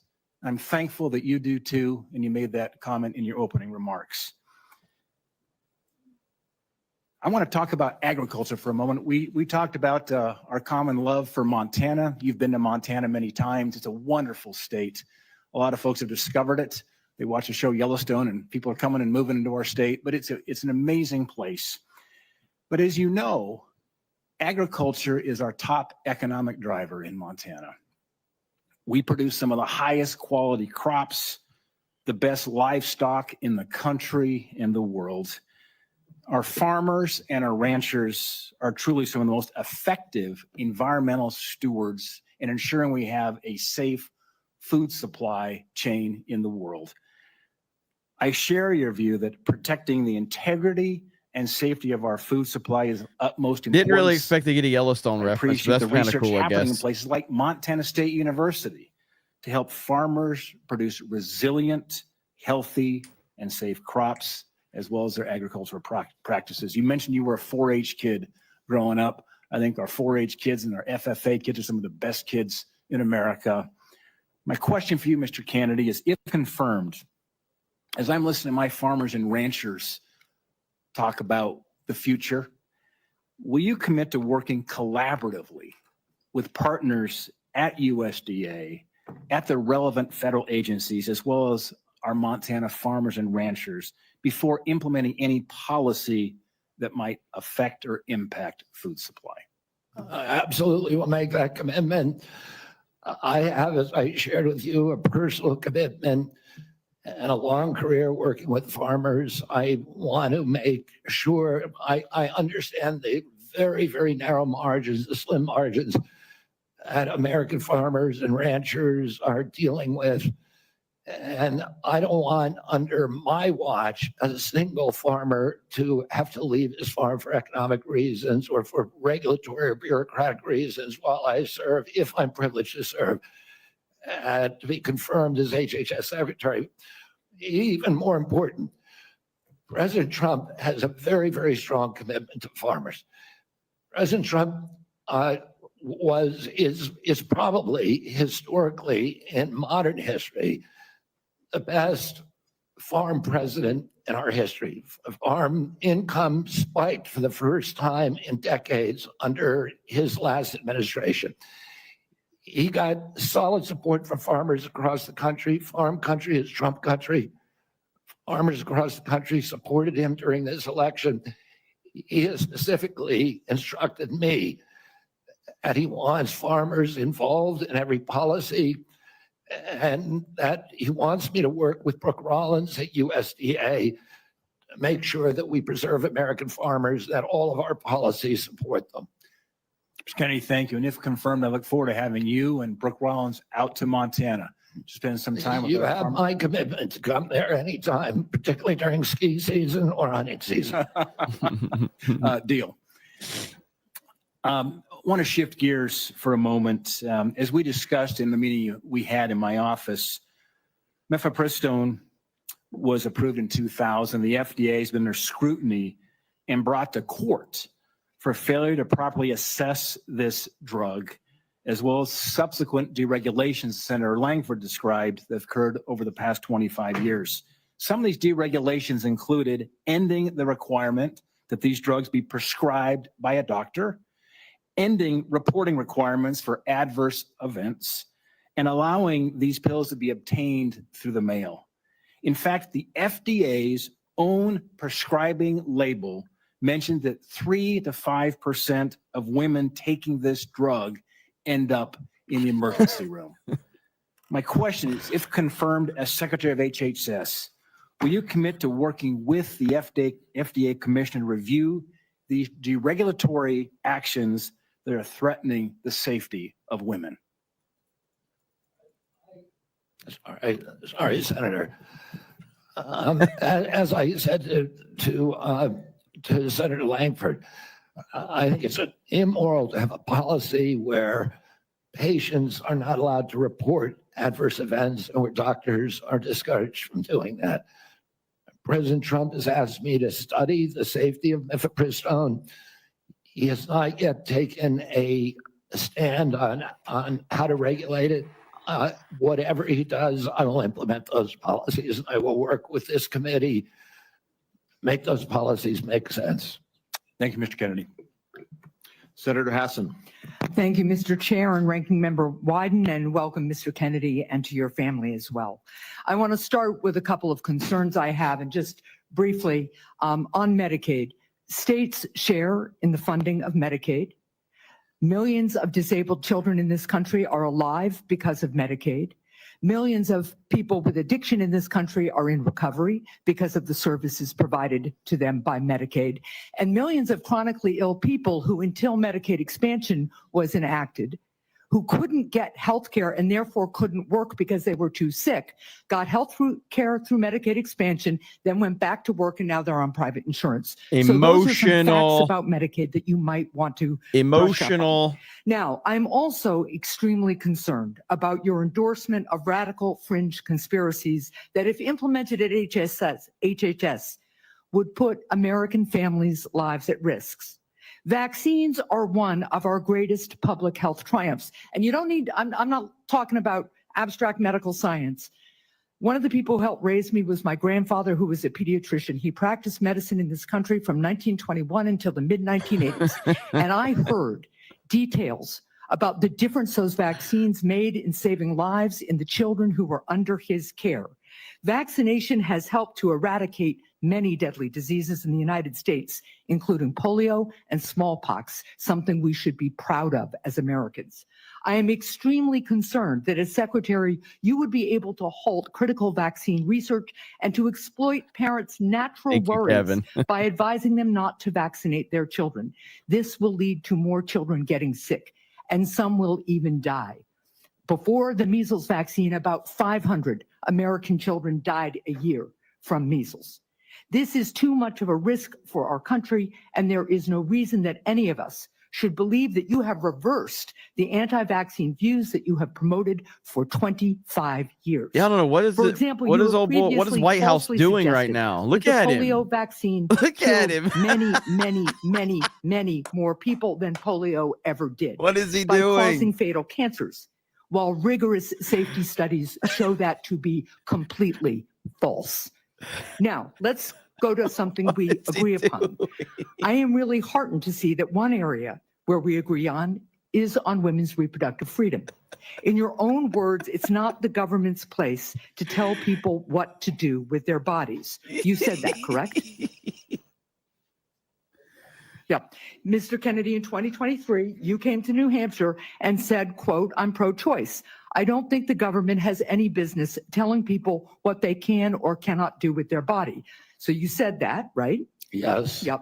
But you also said we need to trust the women to make that choice because I don't trust government to make any choices. You said that too, right? Yes. It is remarkable that you have such a long record of fighting for women's reproductive freedom, and really great that my Republican colleagues are so open to voting for a pro-choice HHS secretary. So, Mr. Kennedy, I'm confused. You have clearly stated in the past focus on that anything bodily but autonomy White House is one of your sleeping. core values. The question is, do you stand for that value or not? When was it that you decided to sell out the values you've had your whole life in order to be given power by President Trump? Senator, I agree with President Trump that every abortion is a tragedy, that we can't be a moral authority in this country. Right. So, but that isn't what you said back in New Hampshire in 2023. He has My no question is power over exactly abortions. When did you decide to sell out your life's work and values to get this position? Senator, I agree with President Trump that every abortion is a tragedy. So what you're telling us, just to be clear, because my time is limited, is that regardless of what you believe, regardless of what values you have, if President Trump tells you to do something, you're going to do it. You said just now the discussion about mifepristone. Oh, he's asked me to study the safety of it. Here are the safety studies that tell us mifepristone is safe and effective. And I asked Mr. Chair that these about 40 studies be admitted to the record by unanimous consent. Without objection. So the studies are there. The safety is proved. The science is there. But what you're telling us is if President Trump orders you to take action to make it harder for women to get direly needed health care, you'll follow his order. If Mr. Trump, as he did yesterday, orders a halt on Medicaid payments that are essential for taking care of people with disabilities all around this country, you're going to follow that order because you are willing to sacrifice your values, your knowledge, if President Trump tells you to do that. That, to me, is unacceptable in a Secretary of Health and Human Services. So this dude's on his phone right now while the hearing's going on. Has issued a statement saying that that policy will not deprive any American of benefits. The problem is the White House issued that statement only after we pointed out the damage it would do, and it became politically uncomfortable for them. You know what else that freeze on federal funding did? It halted funds for critical research that could cure pediatric cancer. So if the president tells you to do that, you're going to stop that too. That's enough. Thank you. Senator Cortez Masto is next. Thank you. Mr. Kennedy, thank you for coming into my office and having the conversation that we did. I appreciate your passion and your belief, and you've spent years really talking about the issues that matter to you, and I appreciate that. Let me ask you a couple of questions, though I just need some clarification. Right now, there's a 40-year-old law that requires hospital ERs accepting payment from Medicare to actually provide emergency care to patients. So let's say a woman experiencing a life-threatening condition like a heart attack goes to the ER. As a lawyer, you would agree that that federal law protects her right to emergency care, correct? Yes. So now a pregnant woman with life-threatening bleeding from an incomplete miscarriage goes to the ER. Let me rephrase that so you can hear. A pregnant woman with a life-threatening bleeding from an incomplete miscarriage goes to the ER, and her doctor also determines that she needs an emergency abortion. But she's in a state where abortion is banned. You would agree also as an attorney that federal law protects her right to that emergency care, correct? I don't know. I mean, the answer to that is I don't know if the state Well, let me ask you this as an attorney. Doesn't federal law preempt state law? The federal Constitution does. Sometimes not every federal law preempts state laws. It could be unconstitutional. Now, I'm not trying to be evasive, Senator. I'm just telling you I don't know. I appreciate that. But what authority do you have over this as the director of HHS? What authority do I have? Yeah, to enforce the law. In what regards?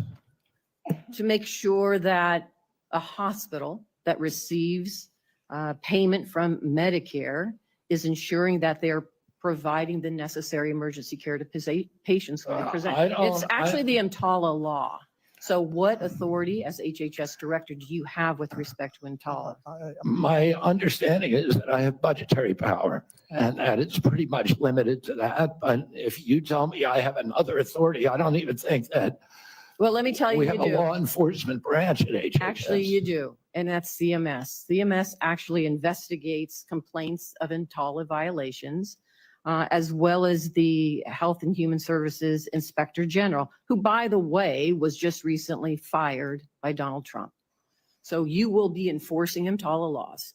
And it's Hell yeah. important that you understand their impact and don't play politics with the patient presenting at the ER based on a position that this administration has taken. Let me ask you another question.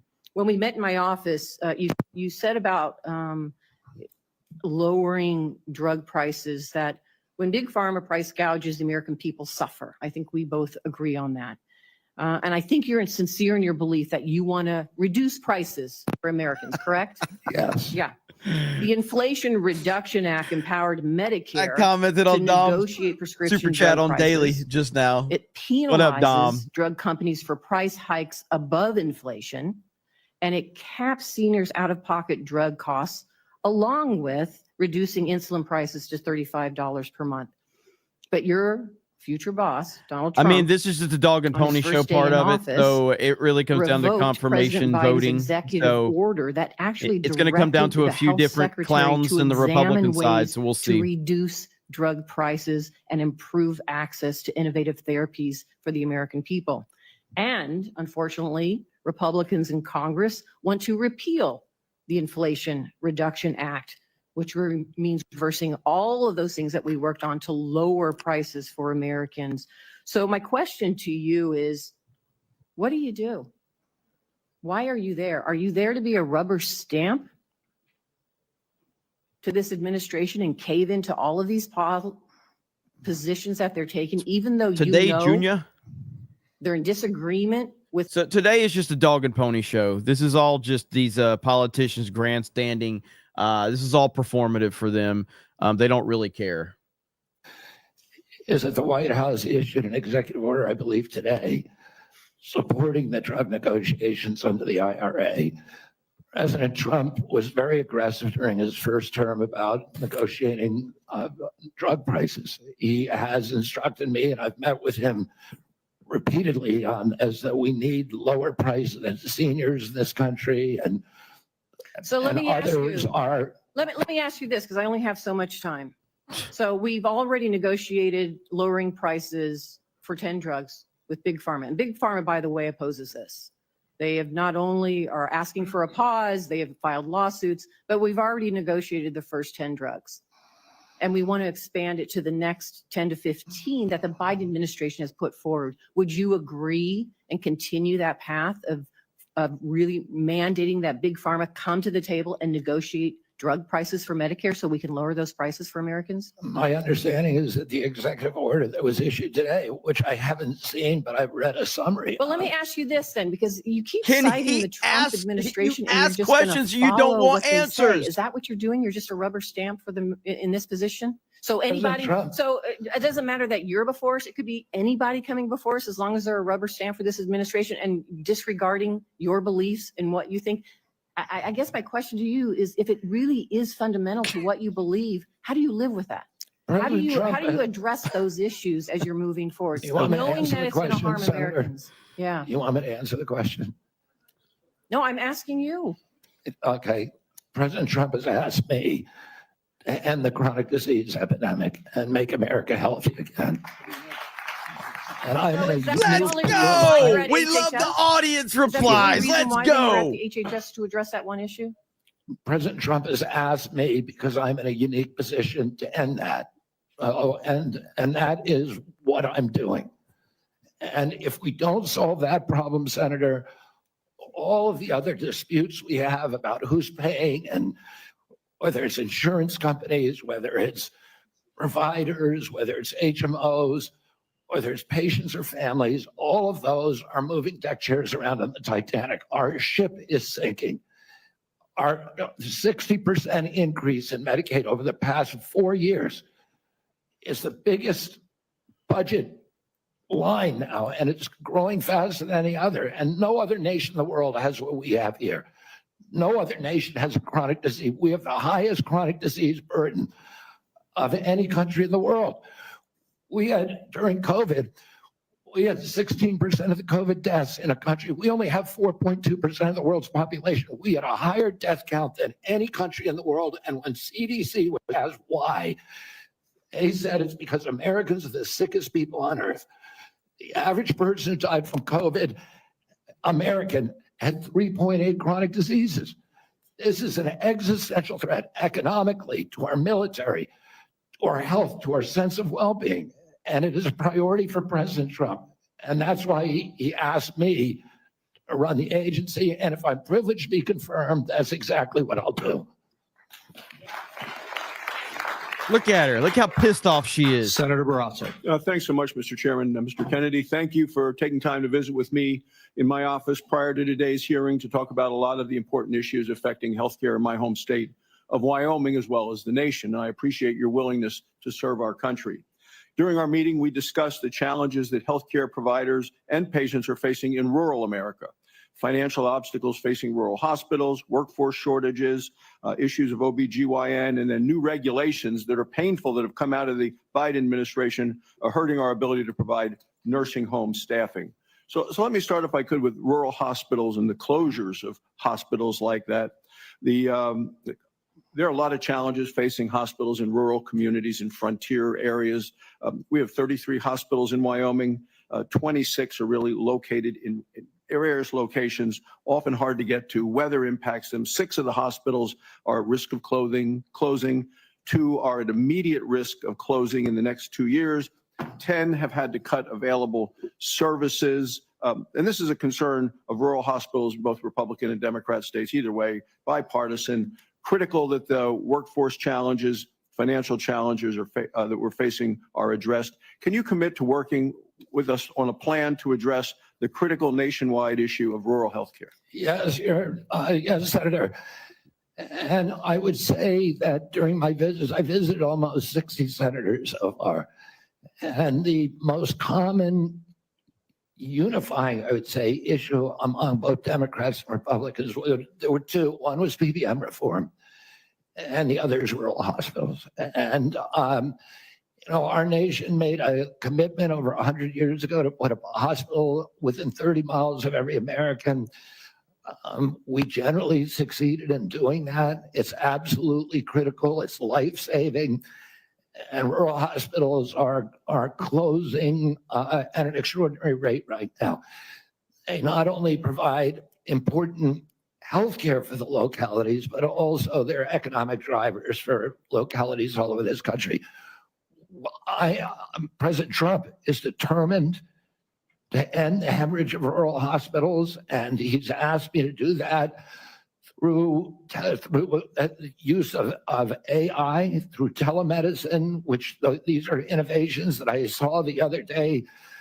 A Cleveland clinic has developed an AI nurse that you cannot distinguish from a human being, that has diagnostics as good as any doctor. And we can provide concierge care to every American in this country, even those the remote parts of Wyoming, Montana, Alaska, etc. We also have opportunities at HRSA and at the GME to finally live up to GME's mission of providing personnel to rural hospitals. And I intend to use all of my power, because I've seen the priority that is given by both Democrats and Republicans on this committee.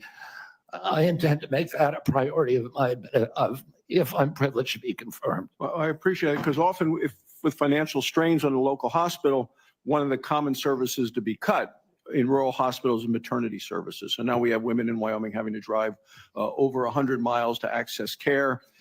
13 counties in Wyoming don't have access to OB. And we're talking counties larger than the states of Vermont, New Hampshire, Rhode Island, Connecticut, New Jersey, Delaware, counties larger than those whole states. So will you commit to working with my office to find solutions to help address these specific maternal health challenges in rural America? Yes, Senator, I look forward to it. Another issue we specifically spoke about with this harmful Biden administration rule that have really been bad for our rural nursing homes. And it's a rule that would triple the registered nurse requirements in nursing homes. This is going to lead, there just aren't enough registered nurses in our state to be able to comply with this. This would lead to nursing home closures across our state. Will you commit to working with me to fix this serious problem that it was a result of a rule that came out by the Biden administration, who clearly doesn't understand rural America? Yes, Senator, I think the rule was well-intentioned, but as you've said, and I've heard from many rural senators, it will be a disaster for their states. Some of the nursing homes, these are staffing rules that require 24-hour staffing by medical professionals. Some of the nursing homes in rural areas simply do not have the available personnel or the economics to be able to do that. It will mean the closure of nursing homes in rural areas all across our country, which means the parents, the elderly parent, will be moved a great distance from the local community and their family. And we know that the single greatest driver of high quality nursing home care is the involvement, the proximity of family members. When you move that nursing facility away from the community where the kids live, you're going to get much worse care. So the intention, although it was noble, was in reality, for rural areas at least, it is going to be a disaster. Thank you. Thank you, Mr. Chairman. Thank you.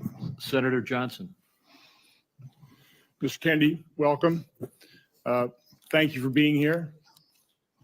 Thank you for your decades-long advocacy for a clean environment, for children's health. I can't say as I'm surprised by the hostility on the other side. I'm highly disappointed in it.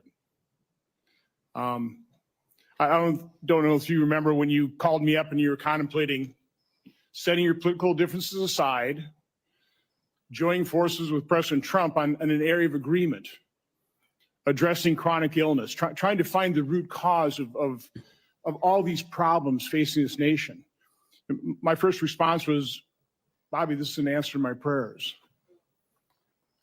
We need to get to the answers of this, but even more, we need to heal and unify this divided nation.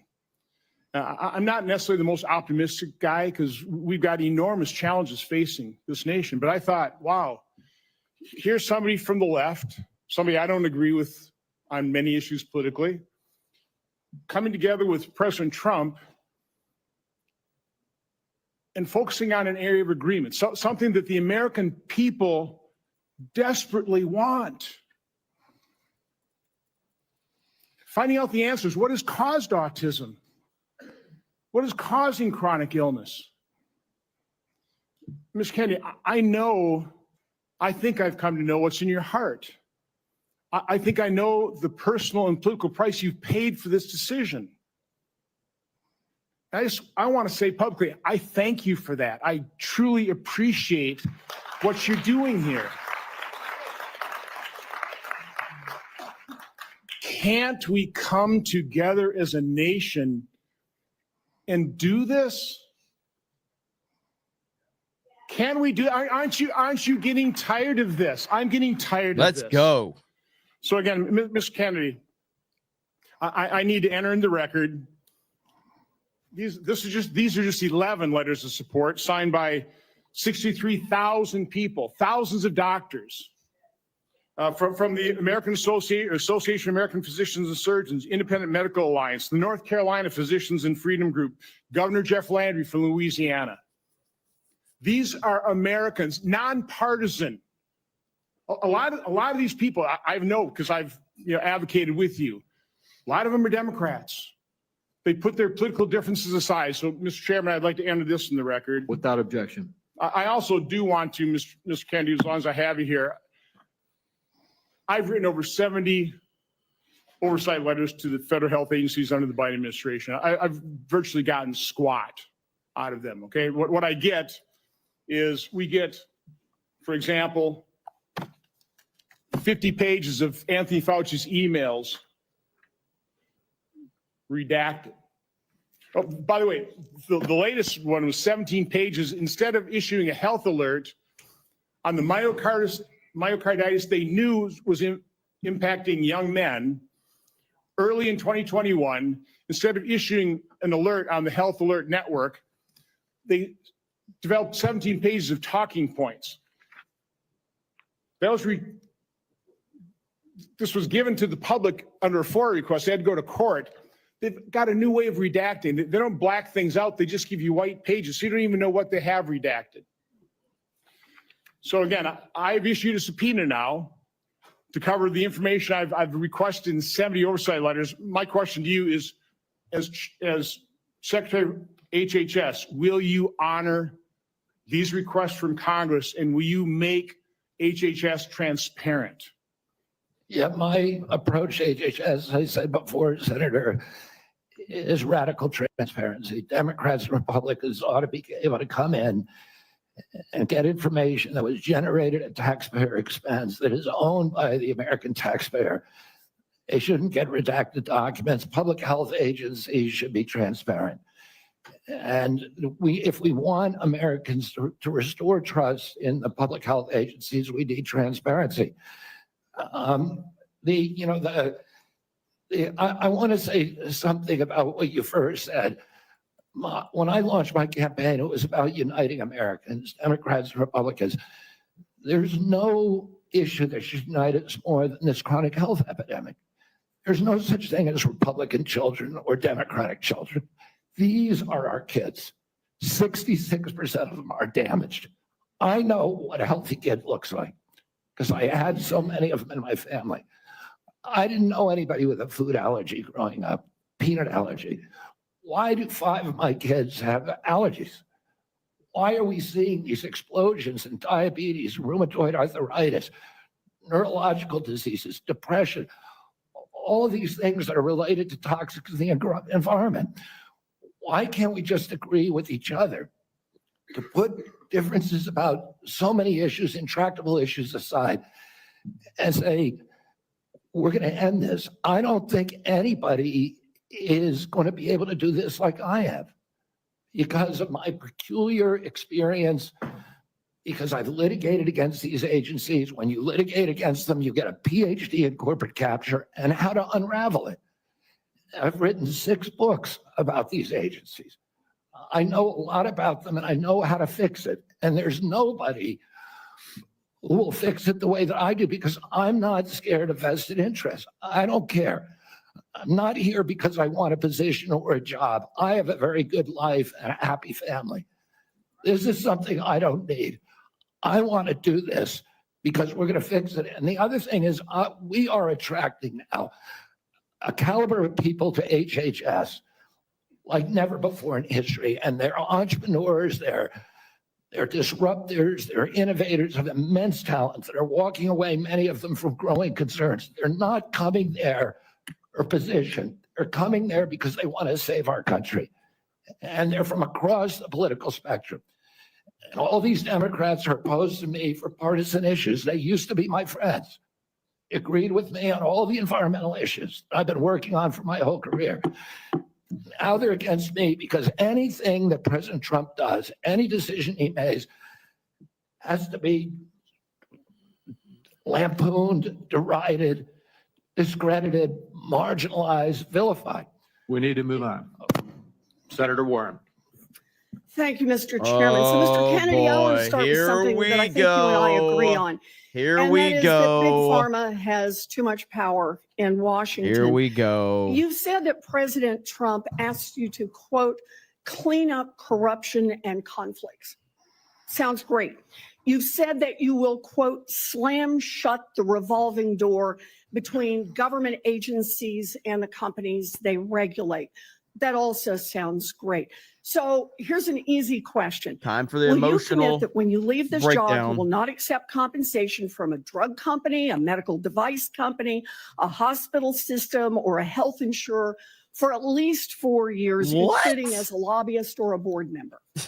Can you just repeat the last part of the question? Can I commit? You're not going to take money from drug companies in any way, shape, or form. Me? Yes, you. Oh. Yeah, I'm happy to commit to that. Okay, good. That's what I figured. I said it's an easy question to start with. And I think you're right on this. I don't think any of them want to give me money, by the way. Let's keep going. You're right, because to say yes, because every American has the right to know that every decision you make as our number one health officer is to help them and not to make money for yourself in the future. So I want to talk more about money. I'm looking at your paperwork right now. In the past 2 years, you've raked in $2.5 million from a law firm called Wisner Baum. You go online, you do commercials to encourage people to sign up with Wisner Baum to join lawsuits against vaccine makers. And for everyone who signs up, you personally get paid. And if they win their case, you get 10% of what they win. So if you bring in somebody who gets $10 million, you walk away with $1 million. Now, you just said that you want the American people to know you can't be bought. Your decisions won't depend on how much money you could make in the future. You won't go to work for a drug company after you leave HHS.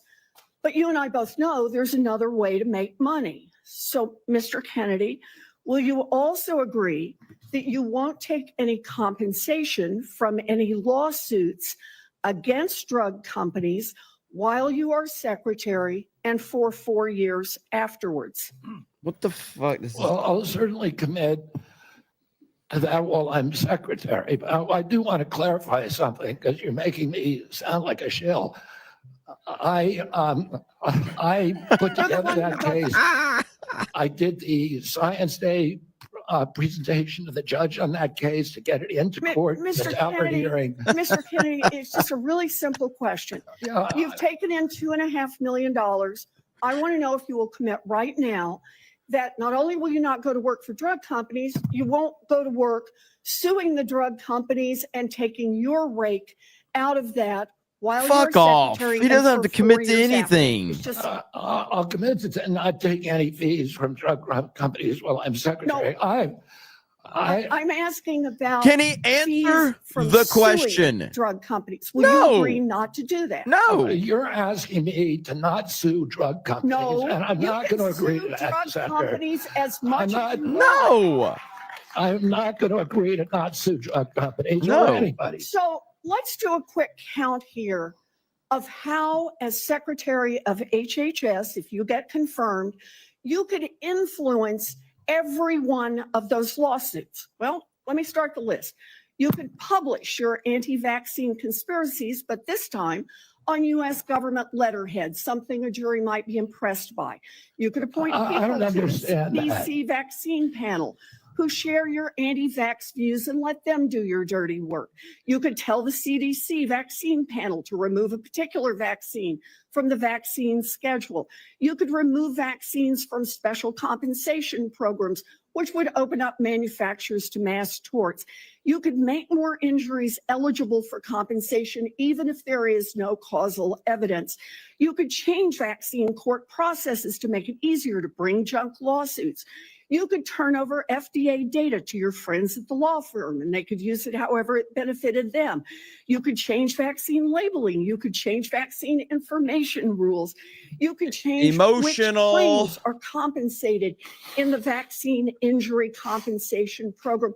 There's a lot of ways that you can influence those future lawsuits and pending lawsuits while you are Secretary of HHS.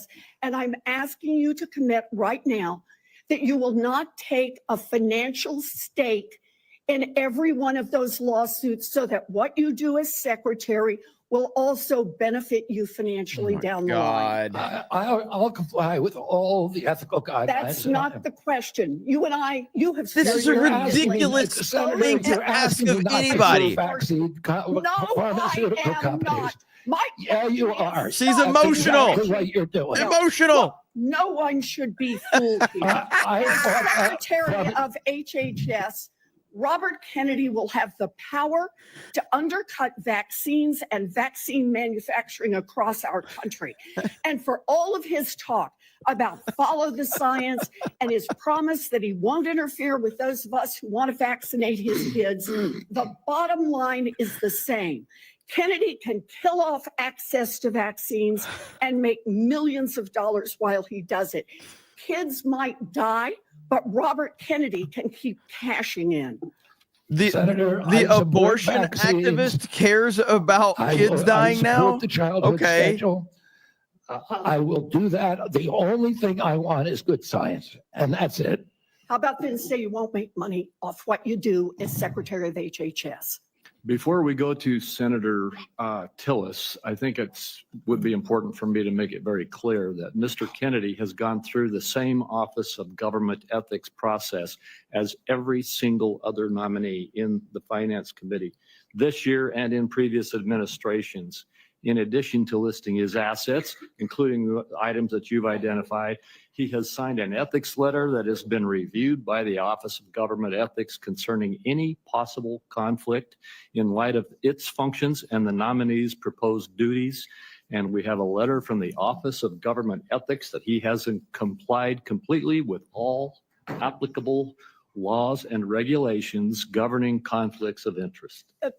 Mr. Chairman, point of information here.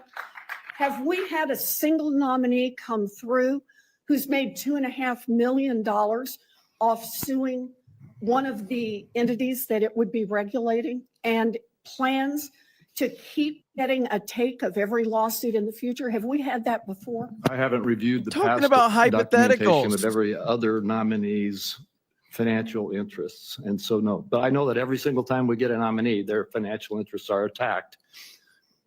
That's why we have the Office of Government Ethics. That's why they've reviewed everything that's in his record. And that's why he has even, I think, and I don't know that I want to ask him to get into it, but he has listed his assets and has gone through a discussion of the responsibilities under our ethics laws and is complied with all of those requirements. Senator Tillis. Thank you, Mr. Chairman. Mr. Kennedy, how's your morning going? So far, so good. Good. You came prepared. I'm glad that you did. You, I believe, addressed to my satisfaction a question about Title X and the president's priority with respect to Planned Parenthood. Can you just affirm that you are 100% behind the president's policy on Title X and the implementation? I'm 100% behind it. Thank you. It's amazing to me that people, well, first off, you need to understand I was in a judiciary hearing this morning. It's very clear to me that some of these nominations are going to be shirts and skins. So no matter what you answer in the affirmative, they're going to ask you one more question so that you won't be able to answer in the affirmative. That's just the way the game gets played when we have nominees like yourself. So I think you're handling yourself well. I got a real quick question for you. Are you a conspiracy theorist? That is a pejorative, Senator, that's applied to me, mainly to keep me from asking difficult questions of powerful interests. I was told that I was a conspiracy theorist.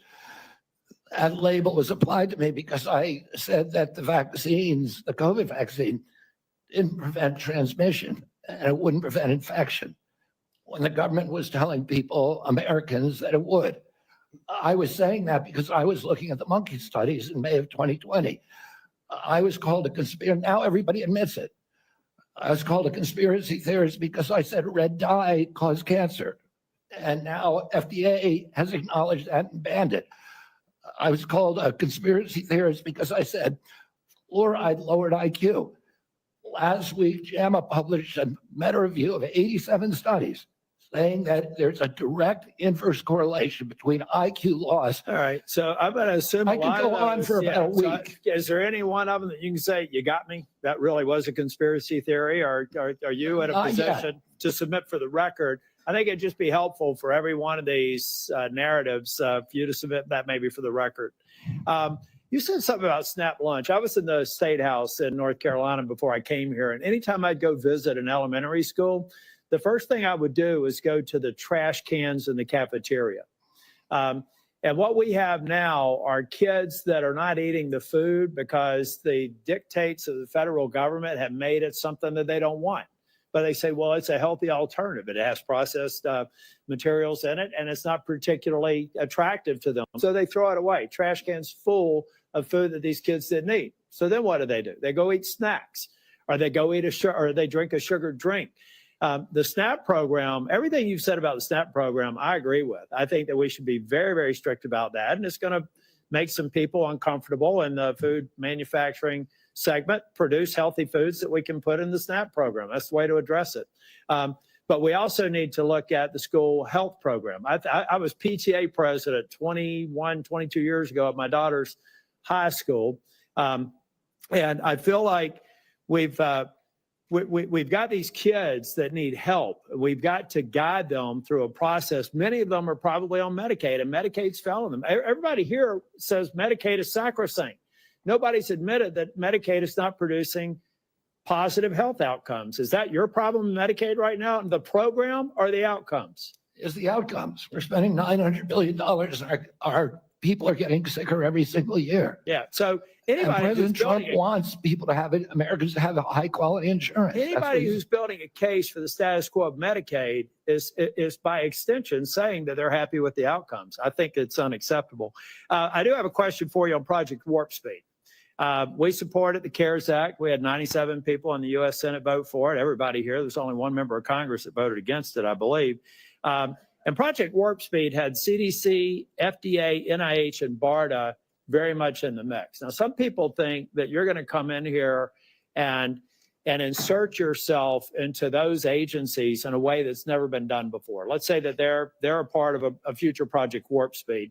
Is it your intent to go in and do something that's never been done before, based on my staff's research, and insert yourself in a discussion that the scientists are dealing with in those different agencies?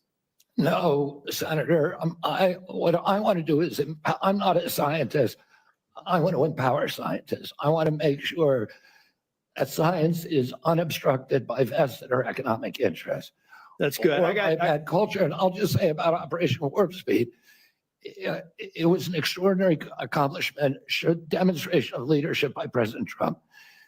When he promoted Operation Warp Speed, he was looking at all of the different remedies, including vaccines, therapeutics, everything. Therapeutic, ivermectin, hydroxychloroquine, famotidine, even chlorine dioxide, and he was not looking at shutting down our country for the year, forcing people to wear masks for a year, forcing all social distancing that did not have any scientific basis, which Dr. Fauci has now acknowledged. He said we took it out of thin air. But all of those changed during the Biden administration. And it became very narrowly focused. We ended up with the worst, the highest death count of any country in the world. Mr. Chair, if I can just ask one final question, and I think it's a one-word answer. I've heard a lot of people complaining about healthcare delivery, Medicaid. On the other side of the dais here, who's been responsible for healthcare policies over the last 4 years? The Biden. I mean, the president, the Biden. Okay. Yeah. So that I'd like to have heard more of those in oversight hearings over the last 4 years. I haven't, but I'm glad that there's an acknowledgement that you're inheriting a problem that needs to be fixed. Exactly. Thank you. Thank you, Senator. Senator Sanders. Oh, Thank you, boy. Mr. Chairman. Oh, boy. Mr. Kennedy, thanks for being with us. I very much like the slogan that you coined, Make America Healthy Again. And I strongly agree with that effort. Despite spending, as you indicated, 2 or 3 times as much per capita on healthcare as other nations, we have 85 million people who are uninsured, underinsured. We have all kinds of chronic illnesses. Our life expectancy is lower than other countries. And for working class people in this country, they are living 6, 7 years shorter lives than the top 1%. We got a problem, okay? And I'm going to suggest some ideas that I think can remedy that. Last year, the insurance industry in this country made over $70 billion, while at the same time, 85 million Americans are uninsured or underinsured. Do you agree with me that the United States should join every other major country on earth and guarantee health care to all people as a human right? Yes? No? Senator, I can't give you a yes or no answer to that question. Healthcare a human right? Is healthcare a human right? In the way that. Not the way you're presenting it, no. Right, I would say it's different because if with free speech doesn't cost anybody anything, but in healthcare, if you smoke cigarettes for 20 years and you get cancer, you are now taken from the pool. Thank you. And so are you guaranteed the same right? Or is there also a duty? I'm sorry. I'd love to talk for an hour with you. Well, you asked him a specific question with specific, and it doesn't have a specific answer. Poor or rich, old bastard. Young or old, to human right. I'm not hearing you say that. All right, you've talked about the drug companies, and maybe we agree on this one. As you all know, despite the drug companies making over $100 billion in profits, paying CEOs outrageous compensation packages, we in some cases pay 10 times more for the same drug. Will you support legislation that I will introduce which says that in America we should not be paying a nickel more for prescription drugs than people around the rest of the world? Yes, no? To equalize it? Not to equalize it, that we should not be paying more than other countries for the same damn drug. President Trump has asked me, in fact, I had a meeting with President Trump a week ago where we showed him the charts. He knows the charts. We're paying 10 times more from Europe. That's right. And are you going to commit to us that you will end that absurdity? I think in principle we can. We should end that disparity. Good. Okay. That's great. All right. I happen to believe that climate change is real. It's an existential threat, and it is a healthcare issue. Donald Trump thinks that it is a hoax originating in China. Question is, in your judgment, is climate change a hoax or is it real, causing devastating problems? President Trump and I, from the beginning, from our first meeting, agreed to disagree on that issue. I believe this is so stupid. Climate change is existential. My job is to make Americans healthy again. All right, you believe that, you think that you disagree with Trump, you don't think climate change is a hoax, is what I'm hearing. My job here is to I'm make just asking you that, Americans Mr. Kennedy, not a trick question. I answered your question, Senator Sanders. Okay, you disagree with the president on that. I answered your question. Okay. I'm going to pick up on a point that Senator Hassan made. Look, there is no question that abortion is a divisive issue in this country. I would say a majority of the people are pro-choice. There's a strong minority who are pro-life. A year and a half ago, you went to New Hampshire, running for president, gave a speech, and you talked about government should not tell a woman what she can do with her own body. That's her choice.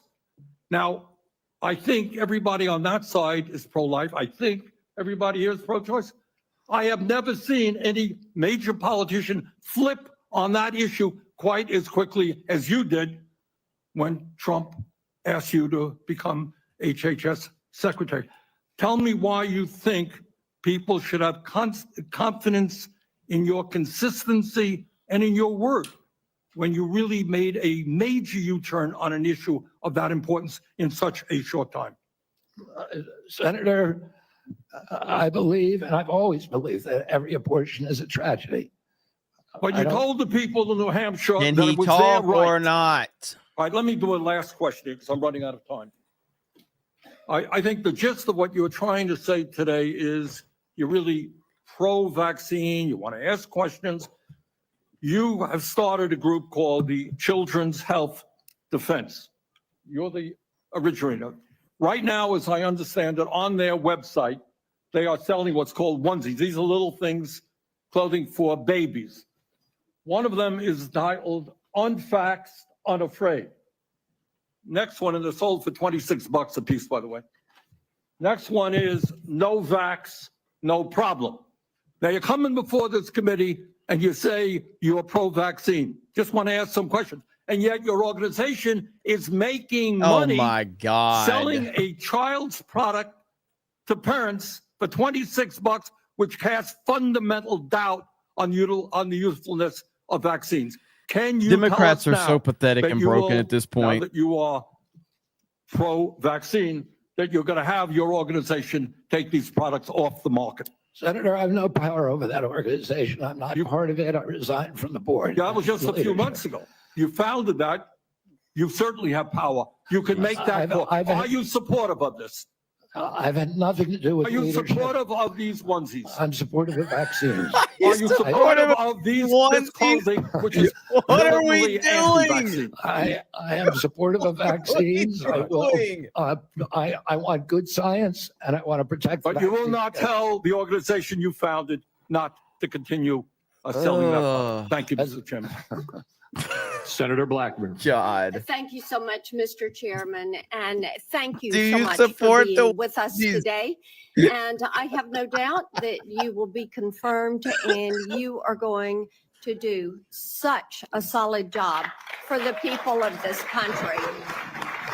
And I do have several issues I wanted to talk with you about and didn't have time to cover them all when we met prior to the meeting, but rural health care is very important to me and the people of Tennessee. 78 of our 95 counties are rural counties.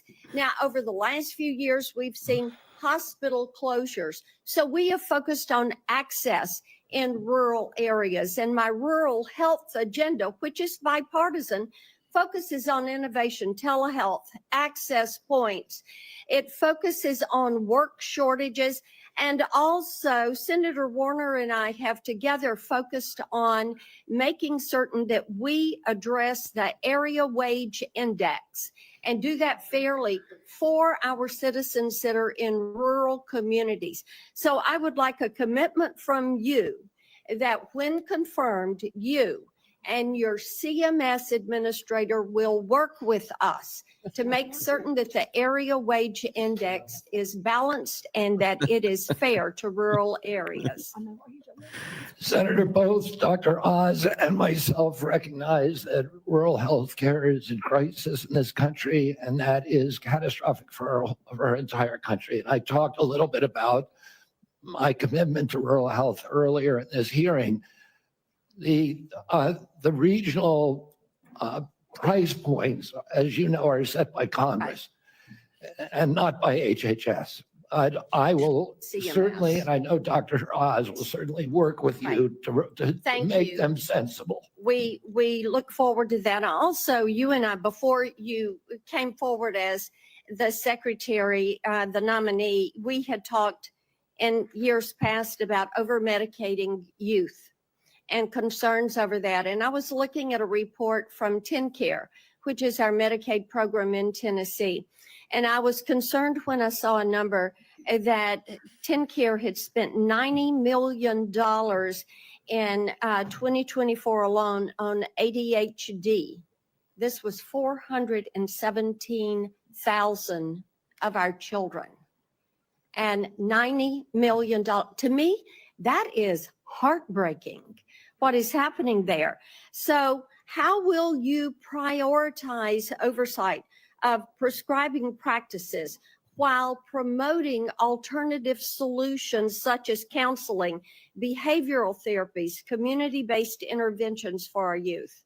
Exactly, and that's the solution.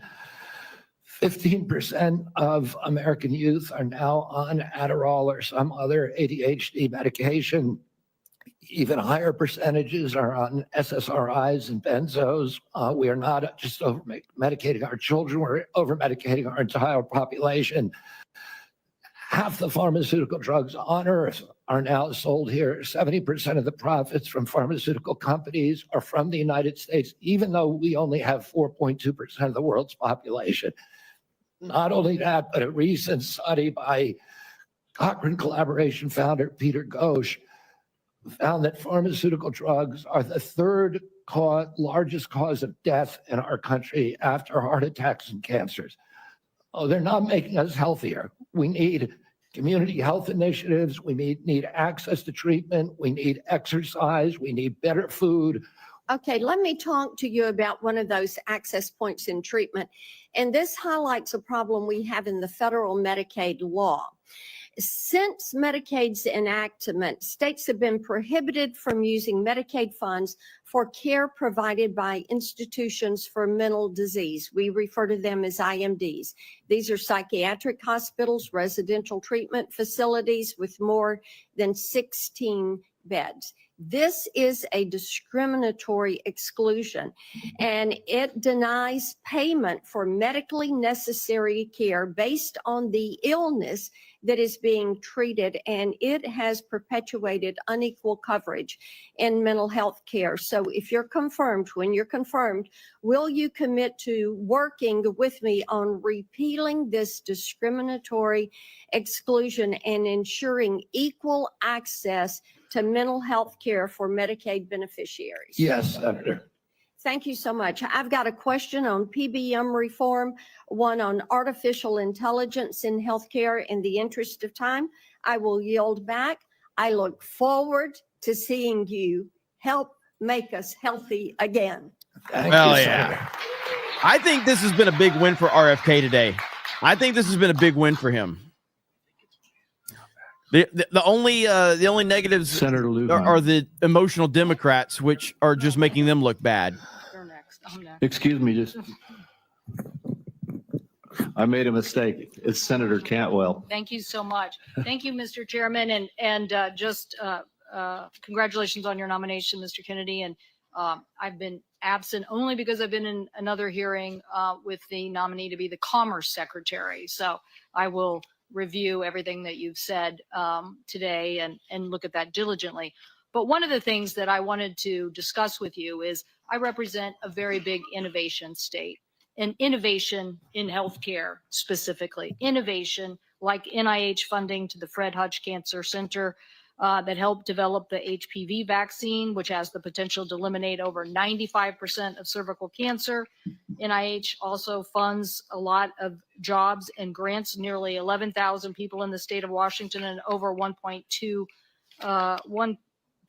billion worth of grants. So while I agree with you on healthy foods, I definitely am troubled by the medical research side of innovation and some of the things that you have said.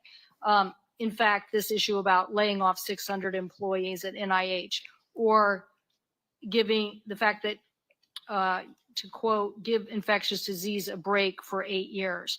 So we've had a chance to talk about this a little bit, but the most striking example of this is when COVID hit.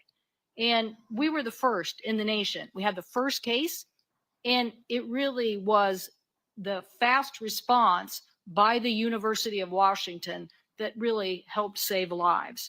So I just want to know that, are you aware of how harmful these issues could be for public health?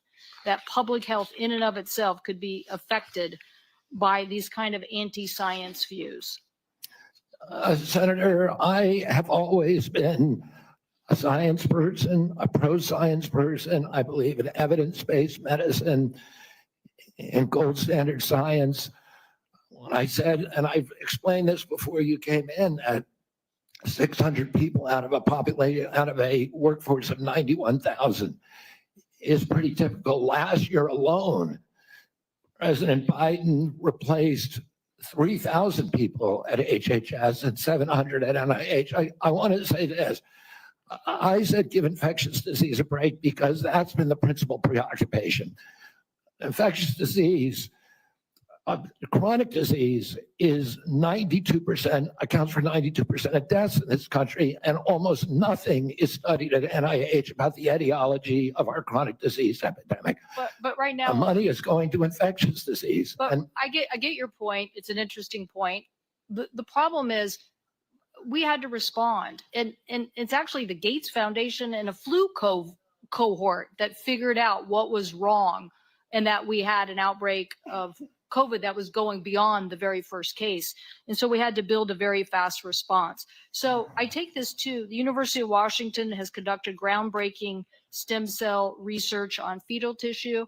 To me, I know there's probably a lot of people that may not agree with this, but we're making regenerative heart tissue now at the University of Washington. So yes or no, do you commit to protecting stem cell research for scientific agencies if confirmed? I will protect stem cell research. Stem cell research today can be done on umbilical cords, and you don't need fetal tissue. You'll protect the laws that are on the books today and the research that's done. My job is, Senator, to enforce the laws. Okay. So I want to move to PBMs because PBMs are driving up drug prices. And one of the biggest things that we need to do here, I think, in a new administration is get a handle on everything that is driving up prices and lower them. The report found that PBMs generated $1.4 billion from spread pricing. That is where they are able to basically set the price, not reimburse pharmacies, and then pocket the rest. We've had bipartisan legislation in several different committees now to get at this. What do you think the solution is? I think one of the really notable achievements of this panel was the PBM legislation that they put together in a bipartisan way. I haven't met a single senator, well, actually one only, but of the 60-odd senators that I talked to, all of them talked about PBMs, how important it was, and President Trump, during his first administration, pushed through a law to give transparency to PBMs. It got overruled during the Biden administration. Luckily, this panel is resuscitating that. President Trump is absolutely committed to fixing the PBMs. My time is running out, so I just want to clarify. You believe that we should pass these laws that now have been proposed in the Senate? I haven't read the entire law, so I don't know, but I think that we need to reform the PBMs. I think we need But to get rid of all of these vested interests that are draining money from the system. Okay, somebody suggested though that you thought you should convene the PBMs and talk to them about some sort of self-regulation. So I am trying to distinguish between these people who basically are doing illegal activities and ripping off, really they're creating pharmacy deserts in my state. So I'm asking you whether you believe that we have to legislate in this area. Again, I'm not being evasive. I just don't know exactly what the law says. I met with the PBMs. I met with pharma. My job is to meet with all the stakeholders. I've been meeting with stakeholders for 40 years. People I was suing, you want to hear from the other side.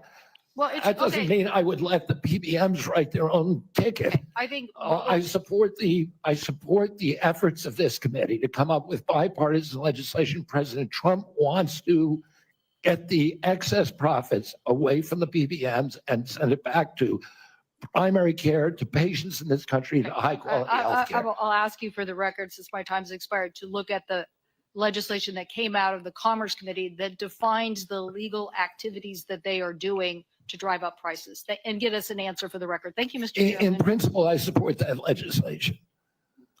Thank you. And let me just tell you the list as we have to move forward to the ending here.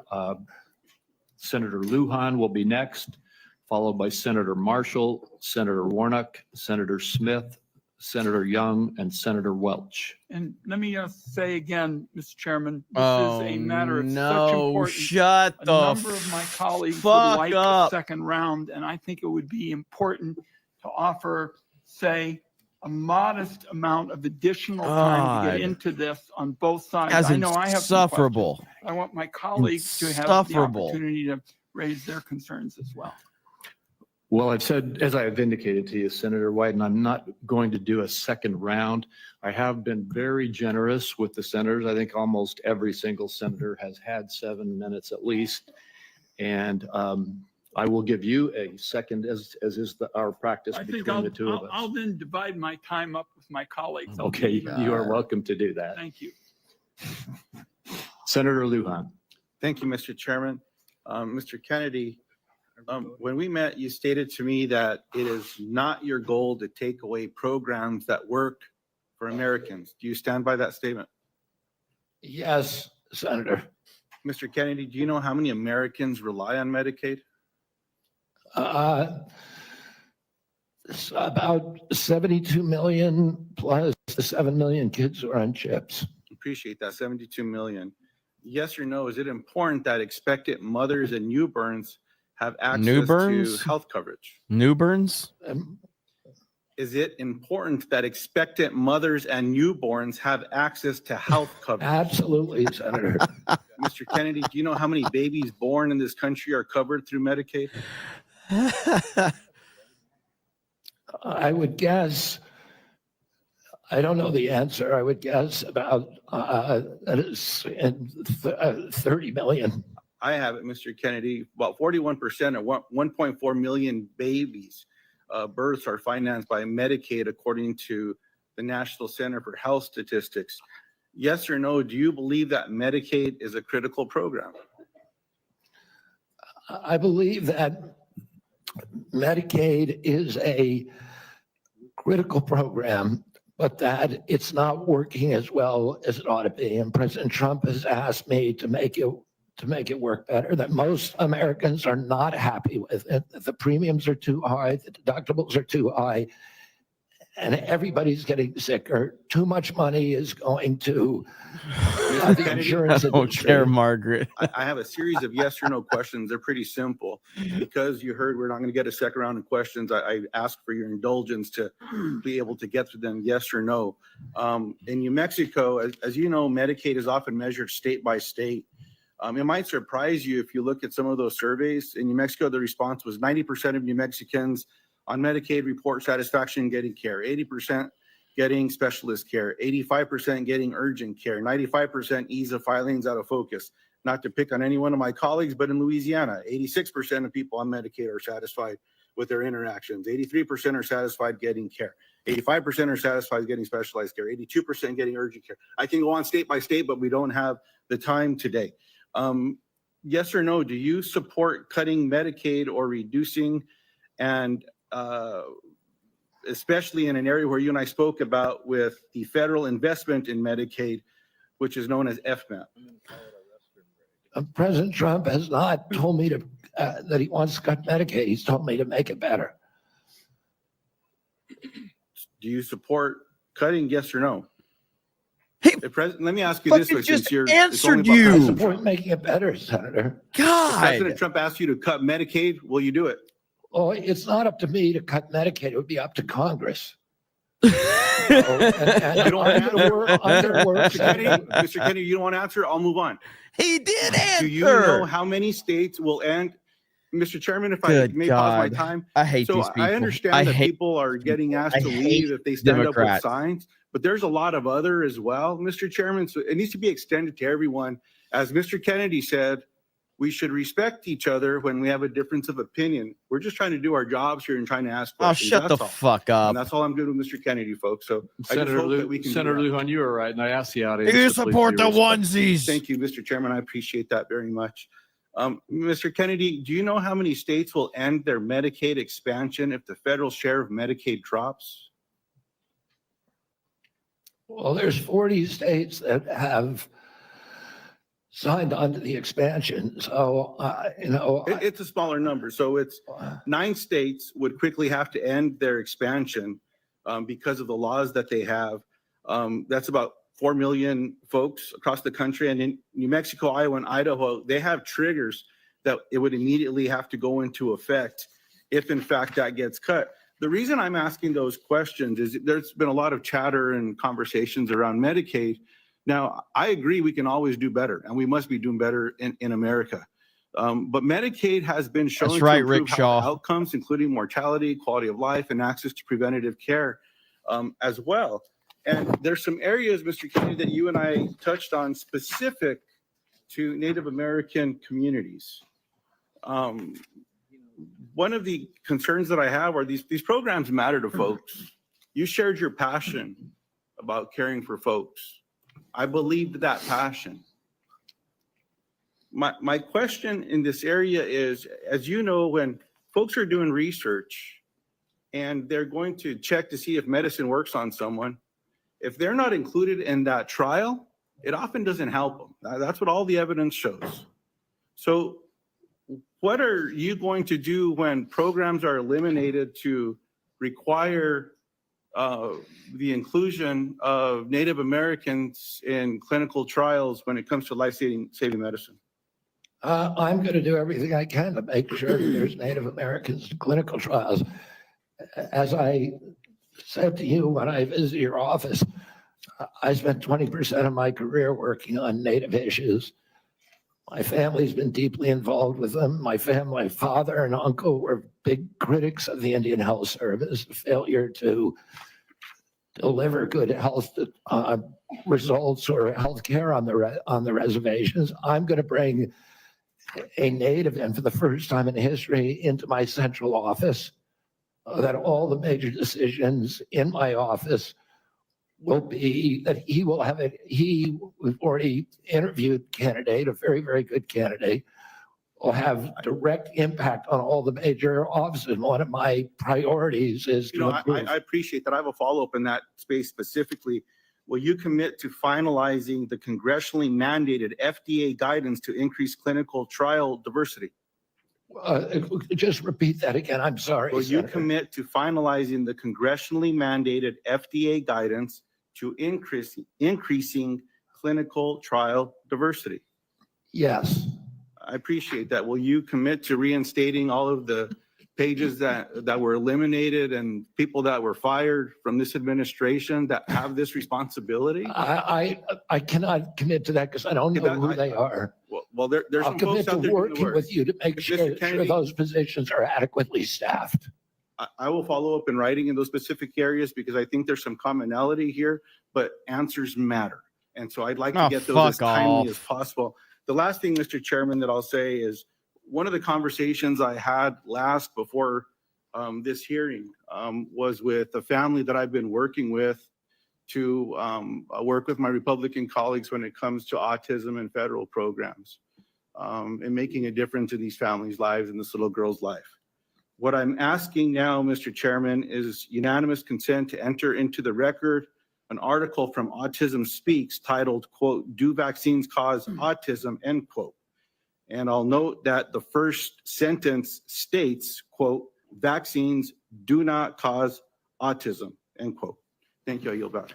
Without objection.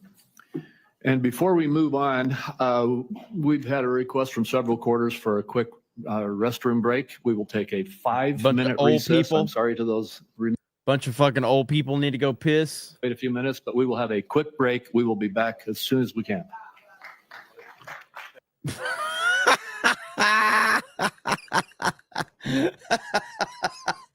What are we doing? What are we doing? All right, Bernie Sanders is getting absolutely roasted right now on Twitter. I mean, he's getting absolutely roasted right now over this shit. Like, You have started a group called the Children's Health Defense. You're the originator.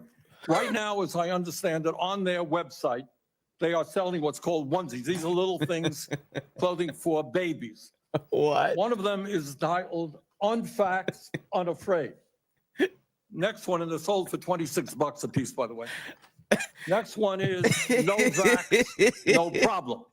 Now you're coming before this committee and you say you're pro-vaccine. Just want to ask some questions. And yet your organization is making money selling a child's product to parents for $26, which casts fundamental doubt on the usefulness of vaccines. Can you tell us now that you will, now that you are pro-vaccine, that you're going to have your organization take these products off the market? Senator, I have no power over that organization. I'm not part of it. I resigned from the board. Yeah, that was just a few months ago.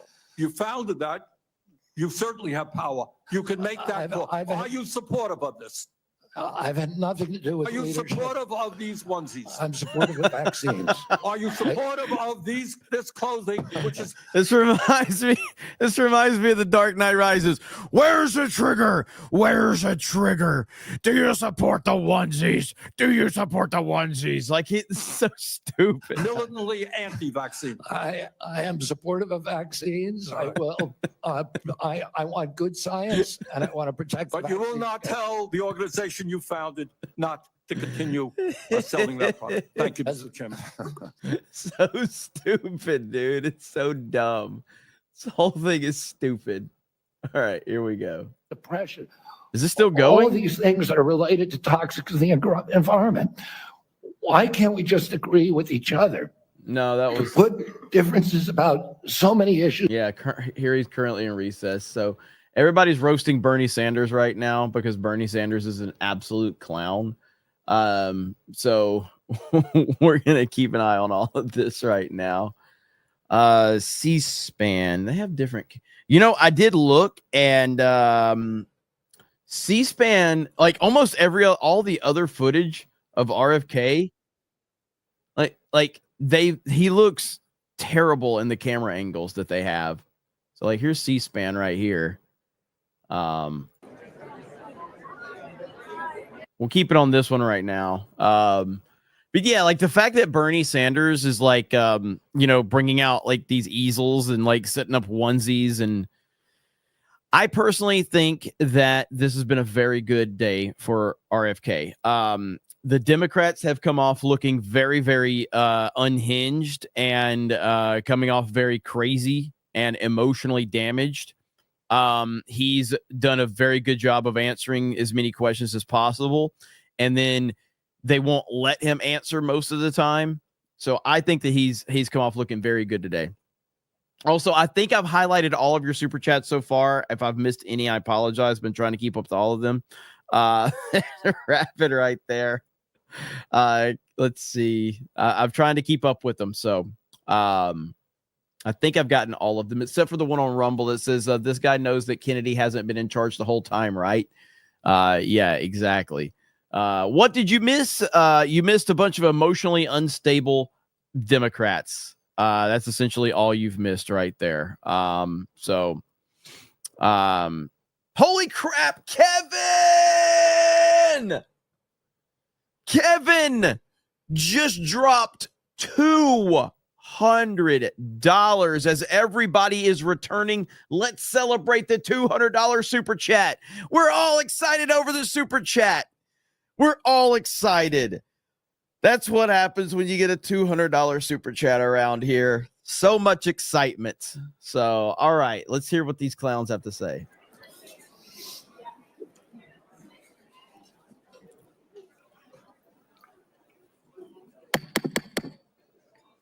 Can you guys hear this one okay? This feed? Is the feed okay?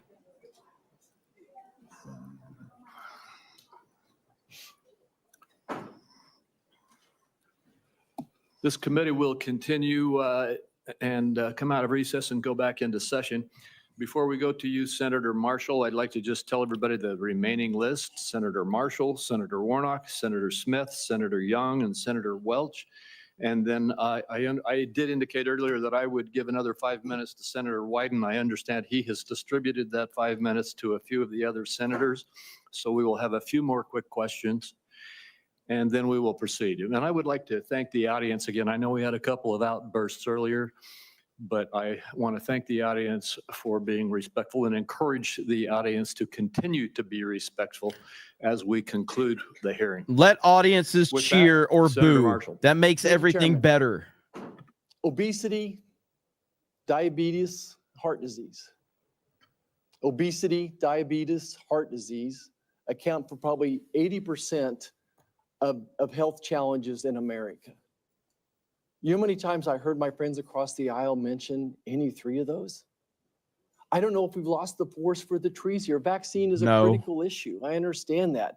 I don't see how Mr. Thank you, Mr. Kennedy's Friendly. position could be any more clear that he's going to support the vaccines, he's going to support the science and empowerment to parents and their doctors to make these choices.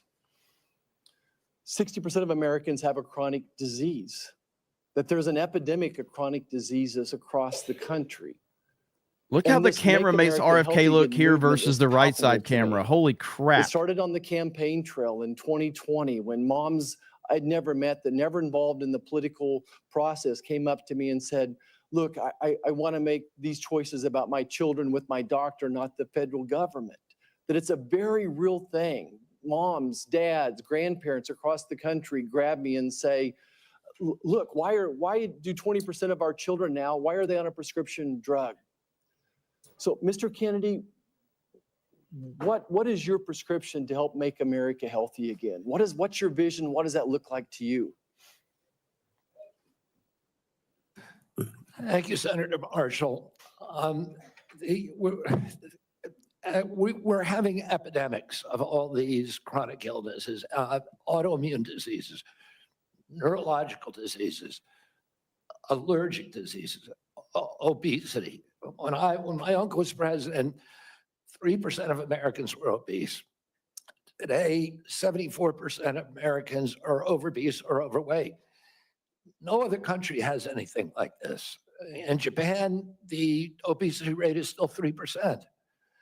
And epidemics are not caused by genes. Genes may provide the vulnerability, but you need an environmental toxin. Something is poisoning the American people. And we know that the primary culprits are changing food supply, the switch to highly chemical intensive processed foods. We have 10,000 ingredients in our country, in our foods. The Europeans have only 400. If you buy McDonald's French fries in our country, there's 11 ingredients, my understanding. In Europe, there's only 3. If you buy Fruit Loops in our country, they're loaded with food dyes, with yellow dye, red dye, blue dye, and many other ingredients. The same company makes the same product with different ingredients for Canada and Europe. And at age, we don't have good science on all these things. And that is deliberate. That's a deliberate choice not to study the things that are truly making us sick, that are not only contributing to chronic disease, but to mortalities from infectious disease. We need to get a handle on this, because if we don't, it's an existential threat. Our country is not going to be destroyed because we get the marginal tax rate wrong, or because we get one of these culture war issues that we've been talking about today wrong. It's going to be destroyed if we continue down this trajectory of chronic disease. We need to fix our food supply, and that's the number one. Thank you, Mr. Kennedy. Certainly, I share your concern with ultra-processed foods. On the other end of this food chain are my farmers and ranchers back home. Would you just take a second and share your compassion, how you feel about farmers and ranchers, that they respond to the market? They don't dictate the market. They grow what the market is wanting them to grow. And Senator Hawley told me the other day that his brother-in-laws are all farmers. And he said 4 out of every 5 of his brother-in-laws has Parkinson's disease. And that kind of cluster we're seeing across farm country of cancers, autoimmune diseases, obesity, et cetera. Oh, and we can now not export American food to Europe because the Europeans won't take our food. That's not good for farmers. We're also destroying our soil because some of the chemicals that farmers use destroy the microbiome. And that causes the erosion of the soil. You can't get water infiltration. Water pools up and it washes the soil off.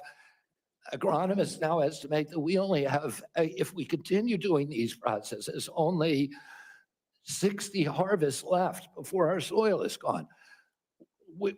Farmers are using seeds and chemicals that are, over the long term, are costing them and us. And what we need to do is we need to support the farmers. We need the farmers as partners if we're going to make them work. And I don't want a single farmer to go out of business under our watch. I don't regulate farms. If I'm privileged to be confirmed, I'm not regulating farms. That's under USDA. But I want to partner with all of my decisions with USDA and with the farm community to make sure that we don't lose more farmers in this country, but that we also transition.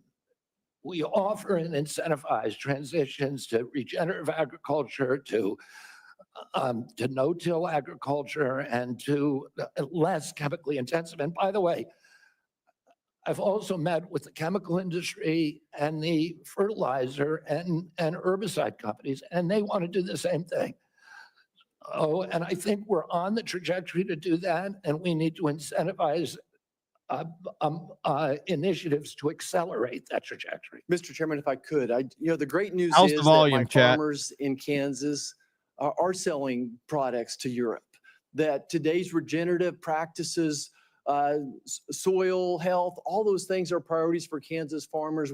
Many of us are doing many of those things already. We just need it to be more widespread. If I could just wrap up my remarks though, is that, again, going back to the big picture here, 60% of Americans have a chronic disease. Mr. Kennedy, I believe for such a time as this, that you're not just one of 300 million people. I think that you are the person to lead HHS to make America healthy again, that God has a divine purpose for you. And I look forward to your confirmation and working with you to make America healthy again. Thank you, Senator. Thank you. Senator Warnock. Thank you so much, Chairman Crapo and Ranking Member Wyden. It's great to be here. Mr. Kennedy, welcome. Here we go. Welcome to you and to your family. Thank you for meeting with me a few days ago. I'd like to follow up, if I might, with some of the issues that we discussed in my office. I want to talk to you first about the CDC, or the Centers for Disease Control and Prevention. I'm proud of the work that the CDC does, proud that it's located in Georgia with more than 10,000 employees in my state. If confirmed, you would be the cabinet secretary over the CDC, representing HHS. It's about 29% of the federal budget. CDC is a part of that. Do you agree that the CDC's work is critical to Georgia, critical for our country, and the health of the entire world? Yes, Senator. Senator Isaacson, my Republican predecessor, would have agreed with that. Bless his memory. He was a fierce advocate for the CDC, as am I. The CDC is an agency filled with hardworking, dedicated public health servants. They wake up every single day working to keep us safe. I think we don't think often enough about their work, because it's easy not to celebrate folks who are protecting you from that which doesn't appear because of the work that they're doing. So grateful for the work that the CDC employees do. Some of them are members of my church. I saw that deep commitment firsthand when I visited the CDC just last summer. Mr. Kennedy, you have compared the CDC's work to Nazi death camps. You've compared it to sexual abusers in the Catholic Church.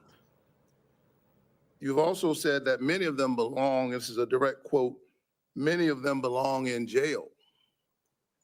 For me, those are disturbing characterizations of the CDC workers that I know who are trying to keep the American public safe every single day. And as you are presented as the nominee for this position, I need to know, do you stand by those statements that you made in the past, or do you retract those previous statements? Senator, I don't believe that I ever compared the CDC to Nazi death camps. I support the CDC. My job is not to dismantle or harm the CDC. My job is to empower the scientists if I'm privileged to be confirmed. So you retract those statements? I'm not retracting it. I never said it. Well, actually, I have a transcript of me saying that it's a Nazi death camp. Let me read your words. It says that the institution CDC and the vaccine program, is your description of their work, is more important than the children that it's supposed to protect. And you know, it's the same reason we had a pedophile scandal in the Catholic Church.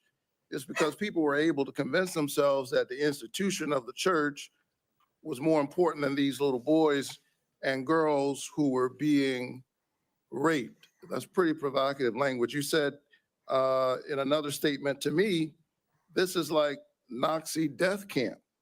I mean, let me finish. I'm just reading your words. I mean, what happened to these kids? 1 in 31 boys in this country, their minds are being robbed from them. Yeah, I was not. Is there something wrong with this, by the way? Comparing the CDC to Nazi death camps. I was comparing the injury rate to our children to other atrocities. And I wouldn't compare of course, the CDC to Nazi death camps to the extent that any statement that I made has been interpreted that way. Yeah, I don't agree with that. In 2003, the United States Congress Government Oversight Committee ended an over a year investigation of the CDC and used almost that same language. They said that the CDC, just one division, one branch, the Immunization Safety Office, had put institutional self-interest and pharmaceutical profits ahead of the welfare and health of American children. So that was a conclusion by Congress. And I repeated Well, that. I'm asking you because you're the nominee for HHS. It sounds like you stand by those statements. Senator, my objective is to support the CDC. There's nothing I'm going to do that is going to harm CDC. I want to make sure that our science is gold standard science. So, and it's free from that same Government Oversight Investigation Committee found that the panels, the ACIP panel within CDC, I think 97% of the people on it had conflicts. I don't believe that that's right. I think we need to end those conflicts and make sure that scientists are doing unobstructed science. So I want to enter this statement, by the way, into the record without objection. Without objection. Last week, the White House gagged HHS and the CDC, preventing them from communicating all important public health information to anyone, including all of our allies, including our allies in the United States and global disease prevention. Can you just answer yes or no, because I'm running out of time? Do you agree with that action? I was not consulted on it, but that's pretty much standard operating procedure for incoming administration. So you agree with the action that gagged HHS and CDC from communicating important public health information? That directive made sure that no public health and only non-essential travel and mass communications were temporarily suspended pending the confirmation of a new HHS secretary. This is standard operating procedure for every administration. I get it. I don't think what we've seen over the last several What's days, up, John? Is standard operation for new administration. I think we're seeing some unprecedented actions, but you agree with it. Last night, members of the CDC, along with other federal employees, were actually invited to resign, these buyouts. And I got text messages and folks I know work from the CDC, for the CDC, that do this important work, who got that note. And it's really important because my experience is that when you send out that kind of note, the folks who resign are the folks who you least likely want to see resign. They got other options. They're gifted folks. They got a lot of expertise. They have options. A lot of them are doing this work because of their patriotism, because of their commitment. Do you agree with the buyouts that were presented to CDC employees just last night? I agree. At the vast majority of the scientists and experts at CDC are patriots and good government servants. Can you tell me yes I don't or think no? anybody's going to resign who's committed to making America healthy. Can you just answer yes? Okay, you agree with the buyouts. In our meeting, I asked you to confirm your support for the Affordable Care Act. You also mentioned that you and President Trump want to fix the ACA by making premiums more affordable. Can you answer me yes or no, as I don't have a lot of time? Did you know that tax credits that help families afford health insurance and save Georgians an average of $531 per month per person are set to expire at the end of the year? Did you know that? I do. We need to move on. Do you support Congress extending these tax credits so that Americans can continue to afford health care? Congress has to make its own decisions about that. My instructions from Mr. President Chairman, Trump you're saying I'm running is out to of make time, but I'm having a lot of trouble getting the witness to answer yes or no to a yes or no question. And Well, I've got one more question. you're almost at 9 minutes. sir. Well, I need him to answer yes or no. Yes or no? Do you I'm not going support? to answer yes or no to a question that's not susceptible to an honest yes Exactly, or no answer. We need to exactly. move on. Fucking Democrats are the worst. I think that the fact that you find it difficult to answer basic questions is deeply troubling for me. as you Really? present yourself Why as a don't you ask? nominee Why don't to- we ask to you what a run woman HHS. is? Thank you so Why much. don't we ask you what's a I've been in woman? courts all over the country and prosecutors. Mr. Chairman, you told me I'm out of time and the witness continues to filibuster even after I said I'm done. Senator my Smith. Mr. Chair, God. thank you. Thank you, Mr. Chair and Ranking Member, and welcome, Mr. Kennedy. So, Mr. Kennedy, I don't have a question for you on abortion. I think that my colleagues on both sides of the aisle have covered this, but I want to say I can respect people who have different views than mine on this issue, but it's hard for me to respect people who won't give a straight answer to what they think on this issue in particular. Mr. Chair, I just want to note that I understand that anti-choice advocates have said that in these hearings, they were looking to hear Mr. Kennedy provide some reassurance that he is on their side, and I'm not hearing that.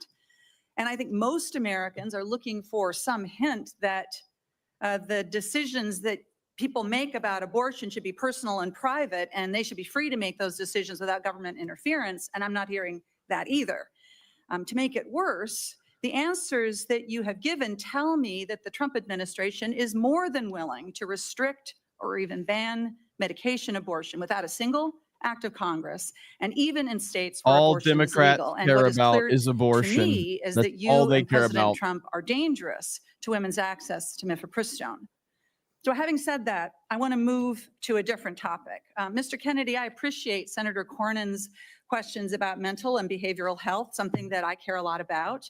I know that you and your family have had personal experience with mental health challenges, as have I. And I agree that the mental health crisis in this country is a crisis. So let me ask you, in an interview in 2023 and again in 2024, you blamed school shootings on antidepressants. You said, and this is a quote, "There is no time in American history or human history that kids were going to shoot schools and shooting their classmates. It really started happening coterminous with the introduction of these drugs, with Prozac and with other drugs." Yeah, So do I you think believe, as I you've think said, that's a that good statement. antidepressants cause school shootings? This is should be a simple question. I don't think anybody can answer that question, and I didn't answer that question. I said it So should your be answer studied. is, He's just I said speculating. it should be studied along with other potential culprits so like they may cause. social media. I think that's a good take. Yeah, but I don't know. I would never make, because there's no science on that, Well, Senator. there is, Senator, excuse me, there is, Mr. Kennedy. Thank you for the promotion. The science shows that there is no link between school shootings and antidepressants. And in fact, most school shooters were not even treated with antidepressants. And of those that were, there was no evidence of association. You know, I don't think you my can say question that, Senator, because HIPAA rules, nobody knows. well, that is, Mr. Kennedy, do you think that people who take antidepressants are dangerous? I think, listen, I'm not going into HHS if I'm privileged to be. No. With any. So you can't say that people To who- impose any preconceived ideas that I may have. I just want to have Okay, good science. So you're not saying that they aren't dangerous, which means that they could I've be said- dangerous. Let me ask you this. That's not true. You've described Americans who take mental health medications as addicts who need to be sent to wellness farms to recover. Is that what you believe? No, of course, I didn't say that Yes, you did. anybody should be compelled to do anything. No, I'm but you for- said they should be sent.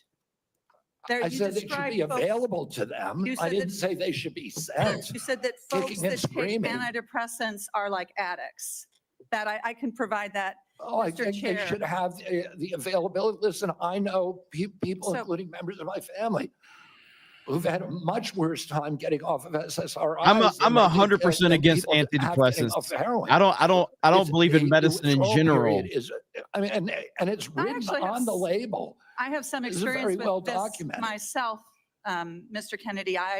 This is personal for me. When I was a young woman and I was struggling with depression, thankfully, I had the resources to help me get through it, including a new generation of SSRI uptake inhibitors, which helped to clear my mind, get me back on track to being a mom and a wife and a productive, happy person. And I'm really grateful for that therapy. So I have some experience with this, and I think that everyone should have access to that care. And your job as secretary is to expand access to care, not to spread lies and misinformation. And you know, the things that you I don't mean to be mean, but this bitch is ugly. She's ugly as fuck, okay? I'm not trying to be mean, but she's ugly as hell. that my Republican colleagues are looking to try to figure out how to save money any way they can. And so they want to cut Medicaid. Let's just think about this for a minute, because you're going to be, should you be confirmed, you would be responsible for CMS, which provides mental and behavioral health care to millions of Americans. Close to 40% of folks on Medicaid have a behavioral health condition. And you would be part of this administration that would be looking to cut Medicaid. So, Mr. Kennedy, these statements that you've made linking antidepressants to school shootings, they reinforce the stigma that people who experience mental health every day face every single day. And I'm God, very shut the concerned fuck that up. this is another example of your record of sharing false and misleading information that actually really hurts people. Senator, you're Thank you, Mr. mischaracterizing my statements. I am only putting into the record what you have said, Mr. You're Kennedy. mischaracterizing my statements, and I'm happy that you had a good experience on SSRIs. Many Americans have very good experience on it. Others have That not. would be an issue between them and their physicians, and not for And the future exactly. head of HHS to be just putting out misinformation Exactly. about the dangers of Emotional. SSRIs and other antidepressant medication, spreading the stigma and the fear that we're actually trying to overcome. Do you think physicians, when they make that prescription, ought to have access to good science? Of course they do. And I That's don't all think I that, believe too. Then you and I are in agreement, Senator. and to your point that you made when you made these statements, it was not based on good science. I don't know what it was I based was saying on. the science needed to be done. I was saying these are potential culprits. We're coterminous, and I named other things. I said video games. I said social media. I said Hey, SSRIs. hey. SSRIs have a Back black off box video warning, games, warning of RFK. suicidal, Mr. homicidal Chair, behavior. Mr. Chair, I will submit to the chair the information that I have about what Mr. Kennedy has said of linking antidepressants to school shootings. Thank you. Senator Young. Thank you, Mr. Chairman. Good to see you, Mr. Kennedy.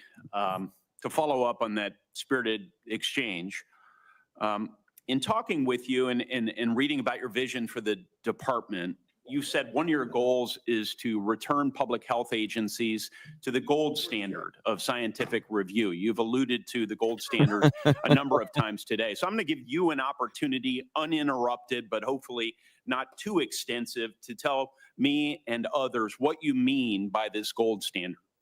The gold standard means real scientific research with replication of studies, which very rarely happens now at NIH. We should be giving at least 20% of the NIH budgets to replication. We should make sure that all the science is published with the raw data. We should make sure that the peer reviews are also published. And I'll give you a quick example. 20 years ago, NIH scientists did a study on Alzheimer's, which they said it was caused by amyloid plaque. After that, NIH shut down studies of any other hypothesis. 20 years later, we now know that those studies were fraudulent. NIH has funded 800 studies on a fraudulent hypothesis. And we've lost 20 years in figuring out how to a cure for Alzheimer's. And that's just one example. I could give you hundreds. We need to end that. We need to end the old boy system. We need to have replicatable science and be completely transparent about raw data. Thank you, sir. In recent years, particularly during the COVID pandemic, there's been a lot of skepticism about our public health institutions. Some of this, I would say, is warranted, but it's now created a pervasive lack of trust from the public that these institutions are acting in bad faith or failing to act in objective criteria, failing, in short, to act in the best interests of the public. If confirmed, Mr. Kennedy, how will you work to regain the public's trust? I suspect it'll take some time in these important public health institutions. Through radical transparency, I'm going to make the reason people don't trust the public health agencies is because they haven't been trustworthy. And you gave the example of COVID. At the beginning of COVID, everybody was rushing to get that vaccine. We had over a 90% vaccination uptake. Yes, sir. CDC's most recent recommendation is that Americans take the 8th booster. Only 23% of Americans are complying. That means 77% of Americans no longer trust CDC, and that is the problem. Yes, sir. In the absence of full information, might it, I think agree with you, but I want your response. Might it make sense to share that absence of full information with the American people, that uncertainty? I think one of the things by observation and experience that I saw during the pandemic, because we had certain prominent doctors appear on television and indicate, no, you absolutely must not wear a mask. 2 weeks later, it's yes, you must wear a mask. But they were certain. And they even demonized people for not following the latest science, knowing there's a high level of uncertainty in that science. Would a measure of humility, and as you say, radical transparency demonstrates humility, help rebuild trust over a period of years? Absolutely. We need to tell Americans what we don't know. We need to make sure studies that reach a null hypothesis are also published.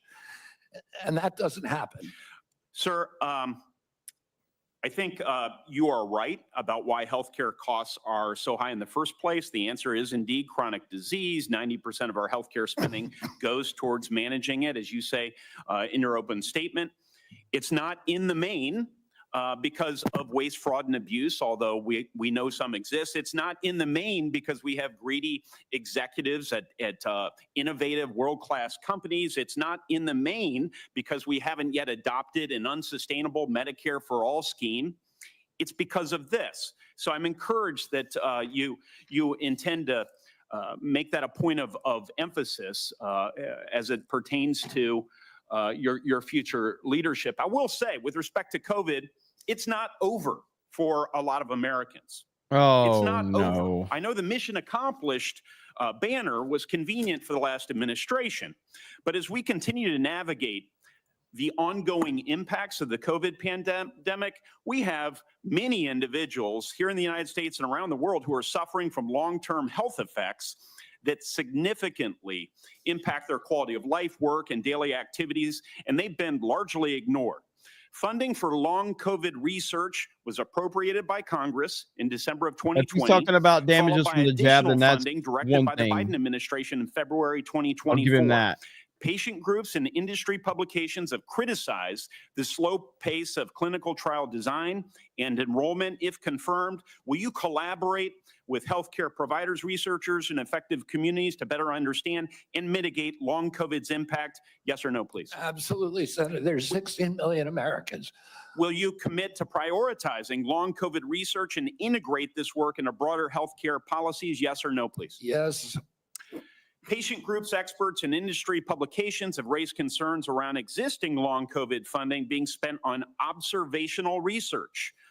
In particular, criticism was directed towards recover funding being used to duplicate existing findings instead of funding trials for potential treatments or diagnostics.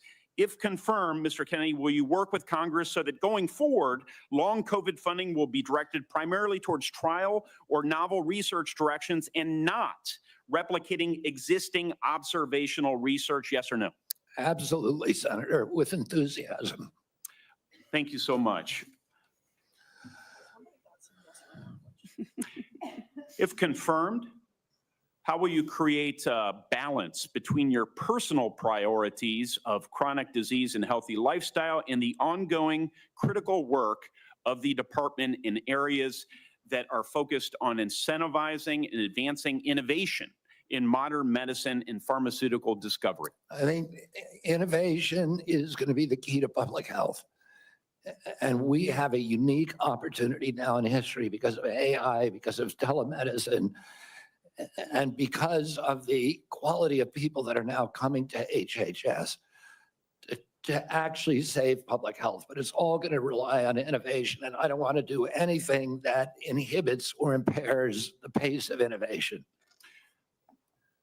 That's encouraging from approving AI algorithms to determining Medicare coverage. We certainly need more innovation, and we need good people in the department to assist with that effort. So I'll follow up with a question about how you're going to attract and retain good people. Thank you, Chairman. Sorry to shut you down a little faster than I did the others, Senator. And we are up against a vote deadline here, and we have one more senator who gets his full time. I hope you'll keep it as close to 5 minutes as you can, Senator Welch. And then I've promised Senator Wyden 5 more minutes. No.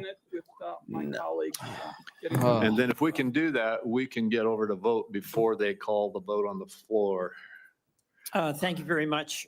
Thank you, Mr. Kennedy. And as you know, I'm a big, have great reverence for your family from Massachusetts. When I got out of college, I was in the first class of Robert Kennedy Fellows, the memorial created by your family to honor the service of your father. I do community organizing in the west side of Chicago. And I certainly Jay's admire asking your the energy, important questions. in your effort here and desire to serve.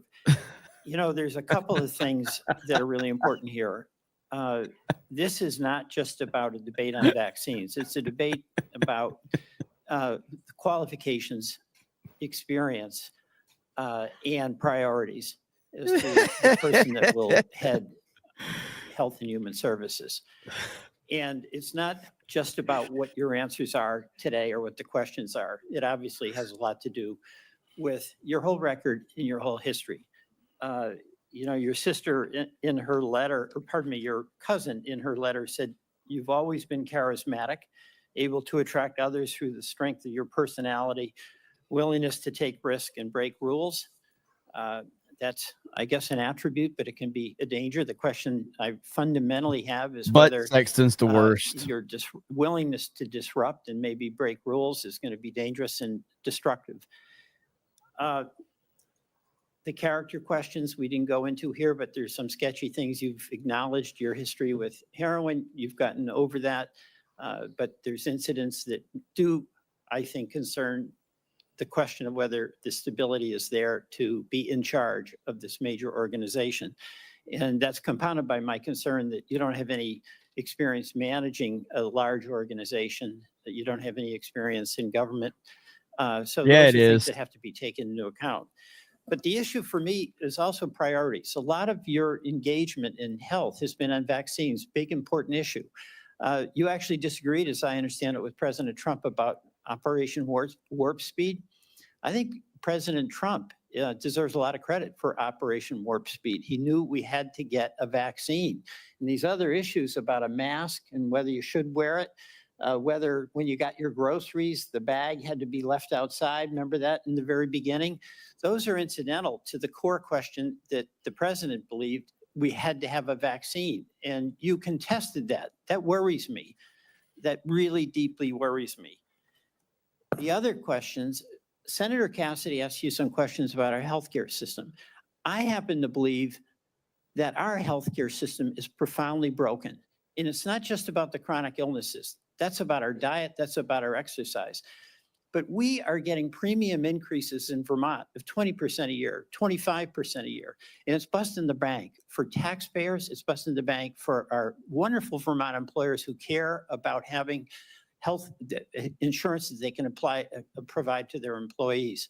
Senator Cassidy asked you a couple of questions about how you would reform Medicaid, and I didn't hear an answer. You mentioned that you thought Medicare Advantage was good. You have a good plan. No focus on what an incredible ripoff was reported in the Wall Street Journal by United Healthcare, which was marketing Medicare Advantage and then paying doctors and nurses where they had assignments essentially to diagnose illnesses that didn't exist. So they made billions and billions of dollars. I am bored. And I've seen nothing coming out of the Trump administration, and I've seen nothing coming out of your advocacy that is going after what is a rampant abuse by the insurance companies and overcharging people and not doing the job. And by the way, the United Healthcare people, when they did that, they overdiagnosed. When the person really got sick, they dumped them. I'm bored. Go to the nursing home on your own. That's a broken healthcare system. We spend the most and get the least. And I think there should be collective anger about this on both sides, because all of our people are dependent on that healthcare system. And you're going to be working for a president who's on a lawless rampage right now. Okay. He has. I am doing Cobra Cast done tomorrow. something reckless with the I'm pardons. covering the to hearings these tomorrow. Cop beaters. I'm appalled by that. But that's just reckless. That's not illegal. He's impounded money. So right now, the Medicaid website went down. He's impounded money. So the community health centers that Senator Warner was talking about are up in the air as to what they can do. Do you believe that a president can impound money that has been appropriated by Congress? Senator, let me answer that question about Medicare first. I have never defended that program or the rapacious behavior by insurance companies or the PBMs. I understand that's a huge problem. And all right, I don't have time. We've got to get over to vote. So we can do this. But you've asked me 5 questions. You got to give me a chance to answer one of them. Exactly. Come on. Yeah, I brought in, if I get confirmed, I've already appointed a general counsel. It's the first time in history, he's a former prosecutor who prosecuted the biggest Medicare fraud in the case in the state of West Virginia. I brought in a prosecutor for that job instead of a bureaucrat, precisely to address the important issues that you raised here. The only reason I didn't talk about these before is because I wasn't asked about them. What about? I agree with you 100%. All right, what about impounding, a president impounding money that, among other things, goes to healthcare? And you're saying that that's illegal? That's correct. Well, my job is to uphold the Constitution. I'm going to take an oath to uphold the Constitution, and I will administer the law and uphold the Constitution.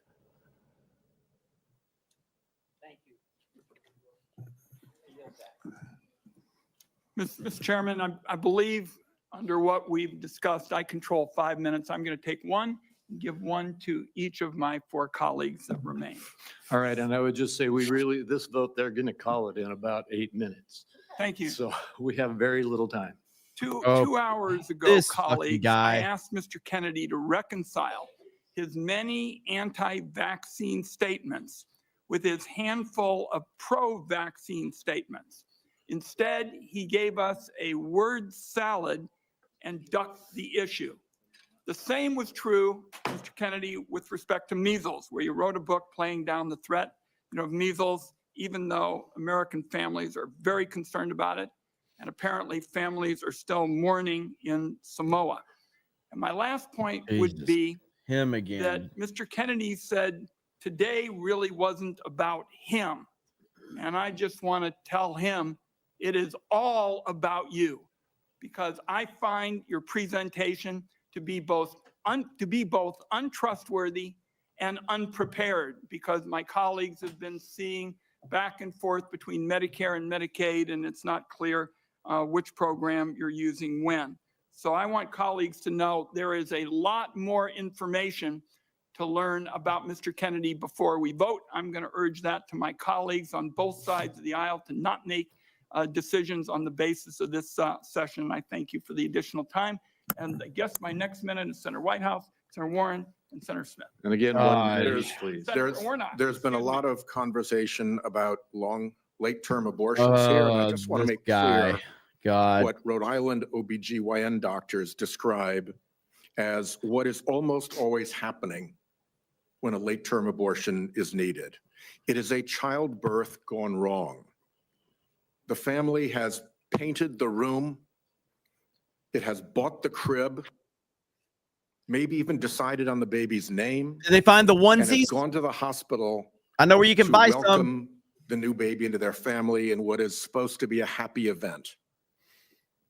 And then things went wrong. Then the alarms started pinging.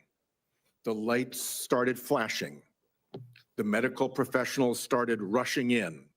And the question became, who lives and who dies. The mom's life is often at risk, and she may have other children she needs to care for. The baby's life may be at risk, and one or both may die. In that environment, the doctors and the family own that decision. Government has no place in that room at that point. And I think we need to understand when this late-term abortion gets bandied about, what you're dealing with is a tragedy that is happening to a family who wanted that child and have suddenly been confronted with a moment in which they have to make what is probably going to be the worst decision. Are you of trying their to win a lives. fucking award? Are you trying to win And an to try to Oscar? shove That's what the this seems state like. legislature into that room is really offensive, really morally wrong. And I just want to make very clear what Rhode Island OBGYNs tell me is the situation when these procedures have Your to minute's be been deployed. up. Senator Shut up. Thank you, Mr. Oh, Chairman. So, Mr. Kennedy, God. I wanted to ask about your role in the 2019 measles outbreak in Samoa. In July 2018, 2 children died immediately after receiving a measles vaccine that nurses had mistakenly mixed with a muscle relaxant. The nurses get charged with manslaughter, but vaccination rates go down. I asked you about this in my office. You told me flatly that your visit to Samoa had nothing to do with vaccinations. We now know that's not true. I have the documentation. You met with the Prime Minister. You talked about vaccinations. You met with an anti-vaccine influencer who described the meeting as, quote, profoundly monumental for this movement. So what happened? Vaccinations go down. There's a measles outbreak and children start dying. But you double down. You didn't give up. Just 4 days after the Prime Minister declared a state of emergency, 16 people already dead, you sent a letter to him promoting the idea that the children had died not from measles, but from, quote, defective vaccine. You launched the idea that a measles vaccine caused these deaths. You are a very influential man. In fact, you are called the leader of the Disinformation Dozen. UNICEF and WHO, the World Health Organization, investigated this. They say the claims are false. It is not biologically possible what you claimed. And yet, ultimately, more than 70 people died because they didn't get vaccines. So my question is, do you accept even a scintilla, just even a sliver of responsibility? What was she about to say? For the drop in vaccinations and the subsequent deaths of more than 70 people. Anything you do differently? No, absolutely not. There were 2 incidents which children died in 2015 and again in 2008. 2015, it was from the measles vaccine. That's what the New Zealand General Hospital found. The government of Samoa banned the measles vaccine after the 2018. I arrived in July of the next year after the ban had been in place for a year. Mr. And the Chairman, measles, understanding that you wanted to hold this to a minute and that I don't get to present all the facts and documentation I've got, how about if we just decide to make entries for the record on exactly what the record shows about Mr. Kennedy's participation? And I think he's answered the yes or no question. He takes no responsibility. Senator Warren, we will do that that. And Mr. Kennedy, and to all the senators, every senator knows that following this hearing, they will be able to ask you questions off the record and you will be able to put answers back onto the record. So please give that answer. I apologize that we're shutting you off for giving a full response right now. Senator Smith, and thank we you. are way over time. Thank you, Mr. Chair. So, Mr. Kennedy, you have said that you want to give infectious diseases a so break for about 8 years. embarrassing, You dude. spoke about this with So Senator Cantwell. embarrassing. My question to you has to do with avian flu. Over 100 million birds clown called. show. The disease has spread to dairy cows, and there are now 67 confirmed human cases and 1 death. So, Mr. Kennedy, do you intend to give research on bird flu a break? No, I intend to devote the appropriate resources to preventing pandemics. That's a central part of my job. What do you think is causing the avian influenza?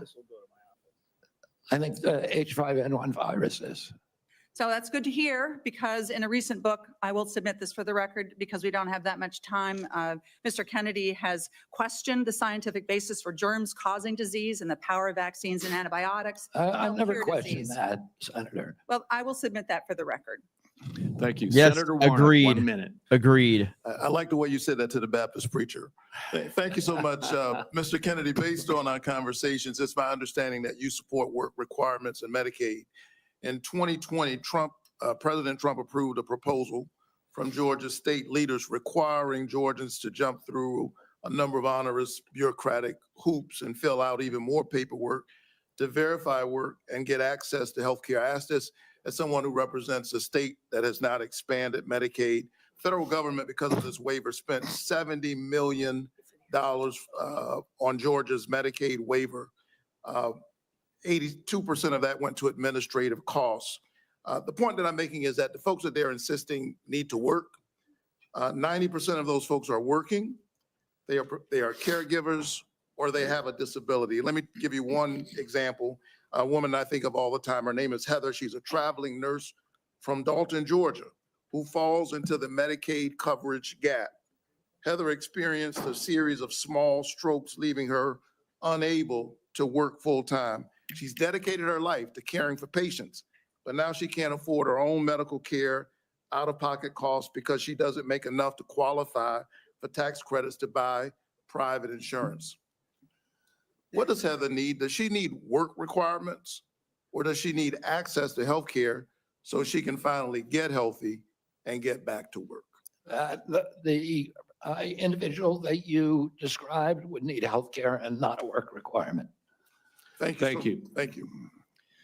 Thank you. So And that's- we are done with the questioning That's now. what you wasted Mr. all this Kennedy, fucking I time apologize for? to you, to That? the audience, and to all of my colleagues to have to rush it here at the end, but we have a vote on the Senate floor that they're going to close in about 3 minutes. I want to thank you for appearing before this committee. You have been accessible to the members and staff on both sides of the aisle of the Finance Committee throughout a rigorous process. And I want the whole world to know that you spent hours in meetings answering questions outside of this hearing and providing documents and responses on issue after issue after issue. You've gone through the most thorough vetting process that any committee in this Congress puts anybody through. And I think that you have come through well and deserve to be confirmed. I would like to remind my colleagues that the deadline for submitting any questions for the record is 5 p.m. today, 5 p.m. today. And Mr. Kennedy, we ask that you respond to those questions as quickly as you possibly can. With that, I'm going to leave you in this room and run over to vote. This hearing will be adjourned. I still encourage the audience to be polite and respectful, no matter what side of the issues you may be on. And Mr. Kennedy, I look forward to working with you. Thank you, Mr. Chairman. We're adjourned.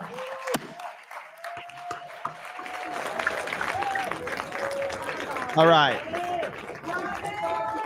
I thought he did a good job. Listen to the crowd. Let's go. Attitude Era.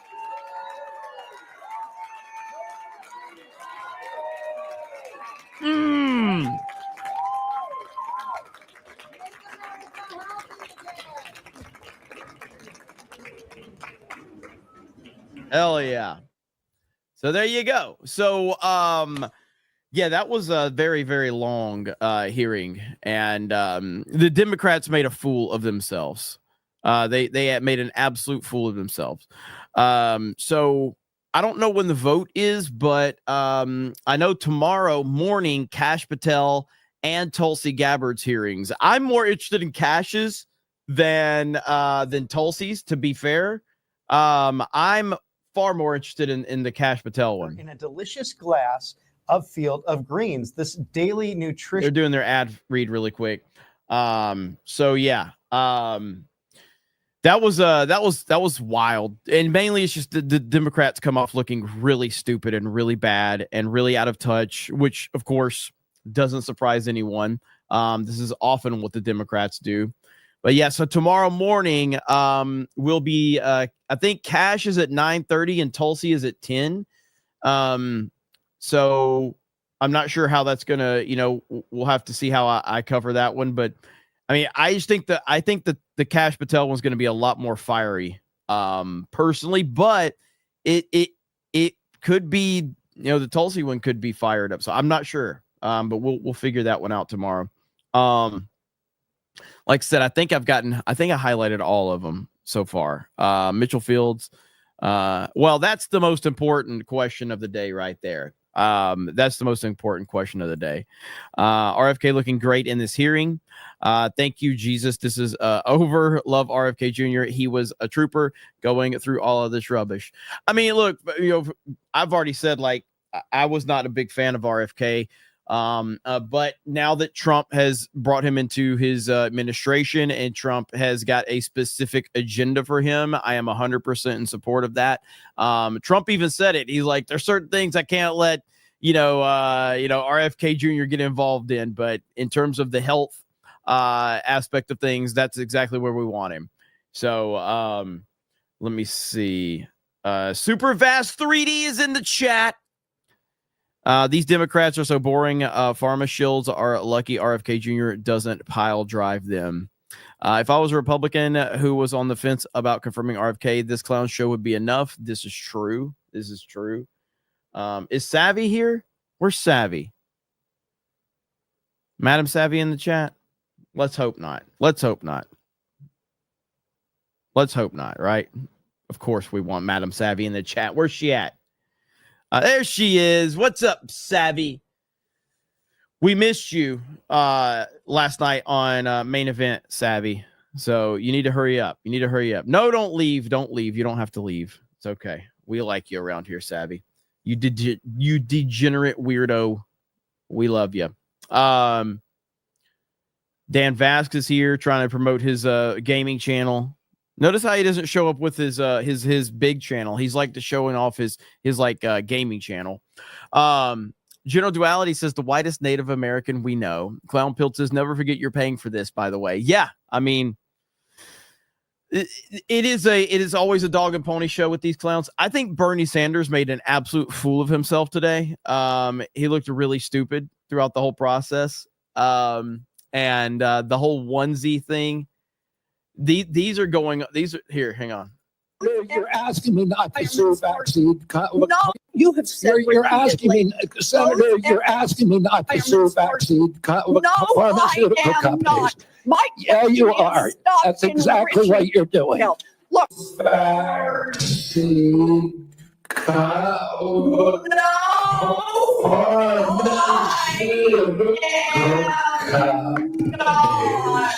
You have said you're asking me, Senator. You're asking me not to sue vaccine pharmaceutical companies. Not. Mike, yeah, you are. That's exactly what you're doing. Look.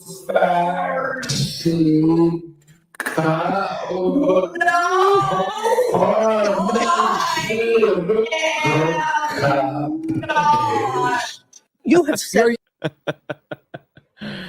Oh man, these people are absolutely. It is funny. Here, let's see what they got to say. We'll still stay on that, but we'll also be covering everything Washington, D.C. and within your neck of the woods. So stay tuned as RSBN is on it. Every breaking important story.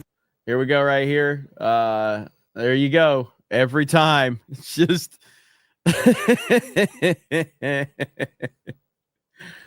of course, man. Of course.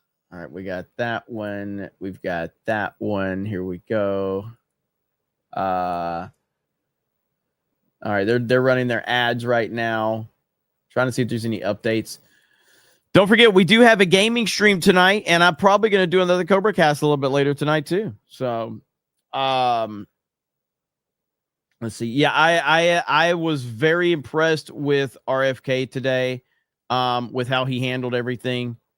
And then Trump signing executive orders right here. President Trump to sign an executive order to deport pro-Hamas students on visas that break the law.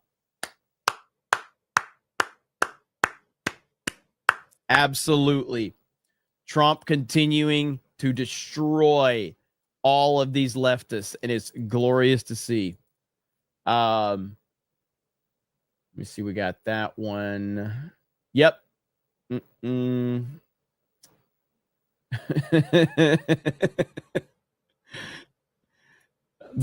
remember the Pete Hegseth with who was that? I can't remember, but we've got the similar meme right here.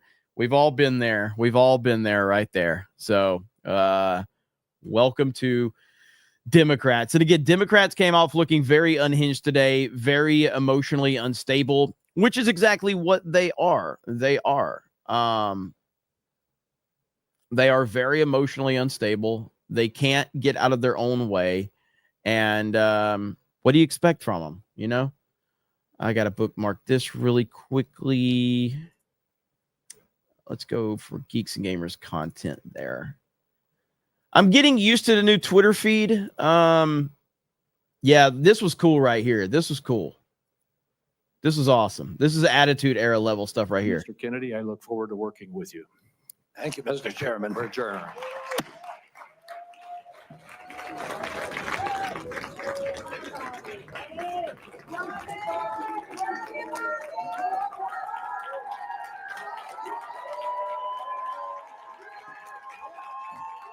Hell yeah.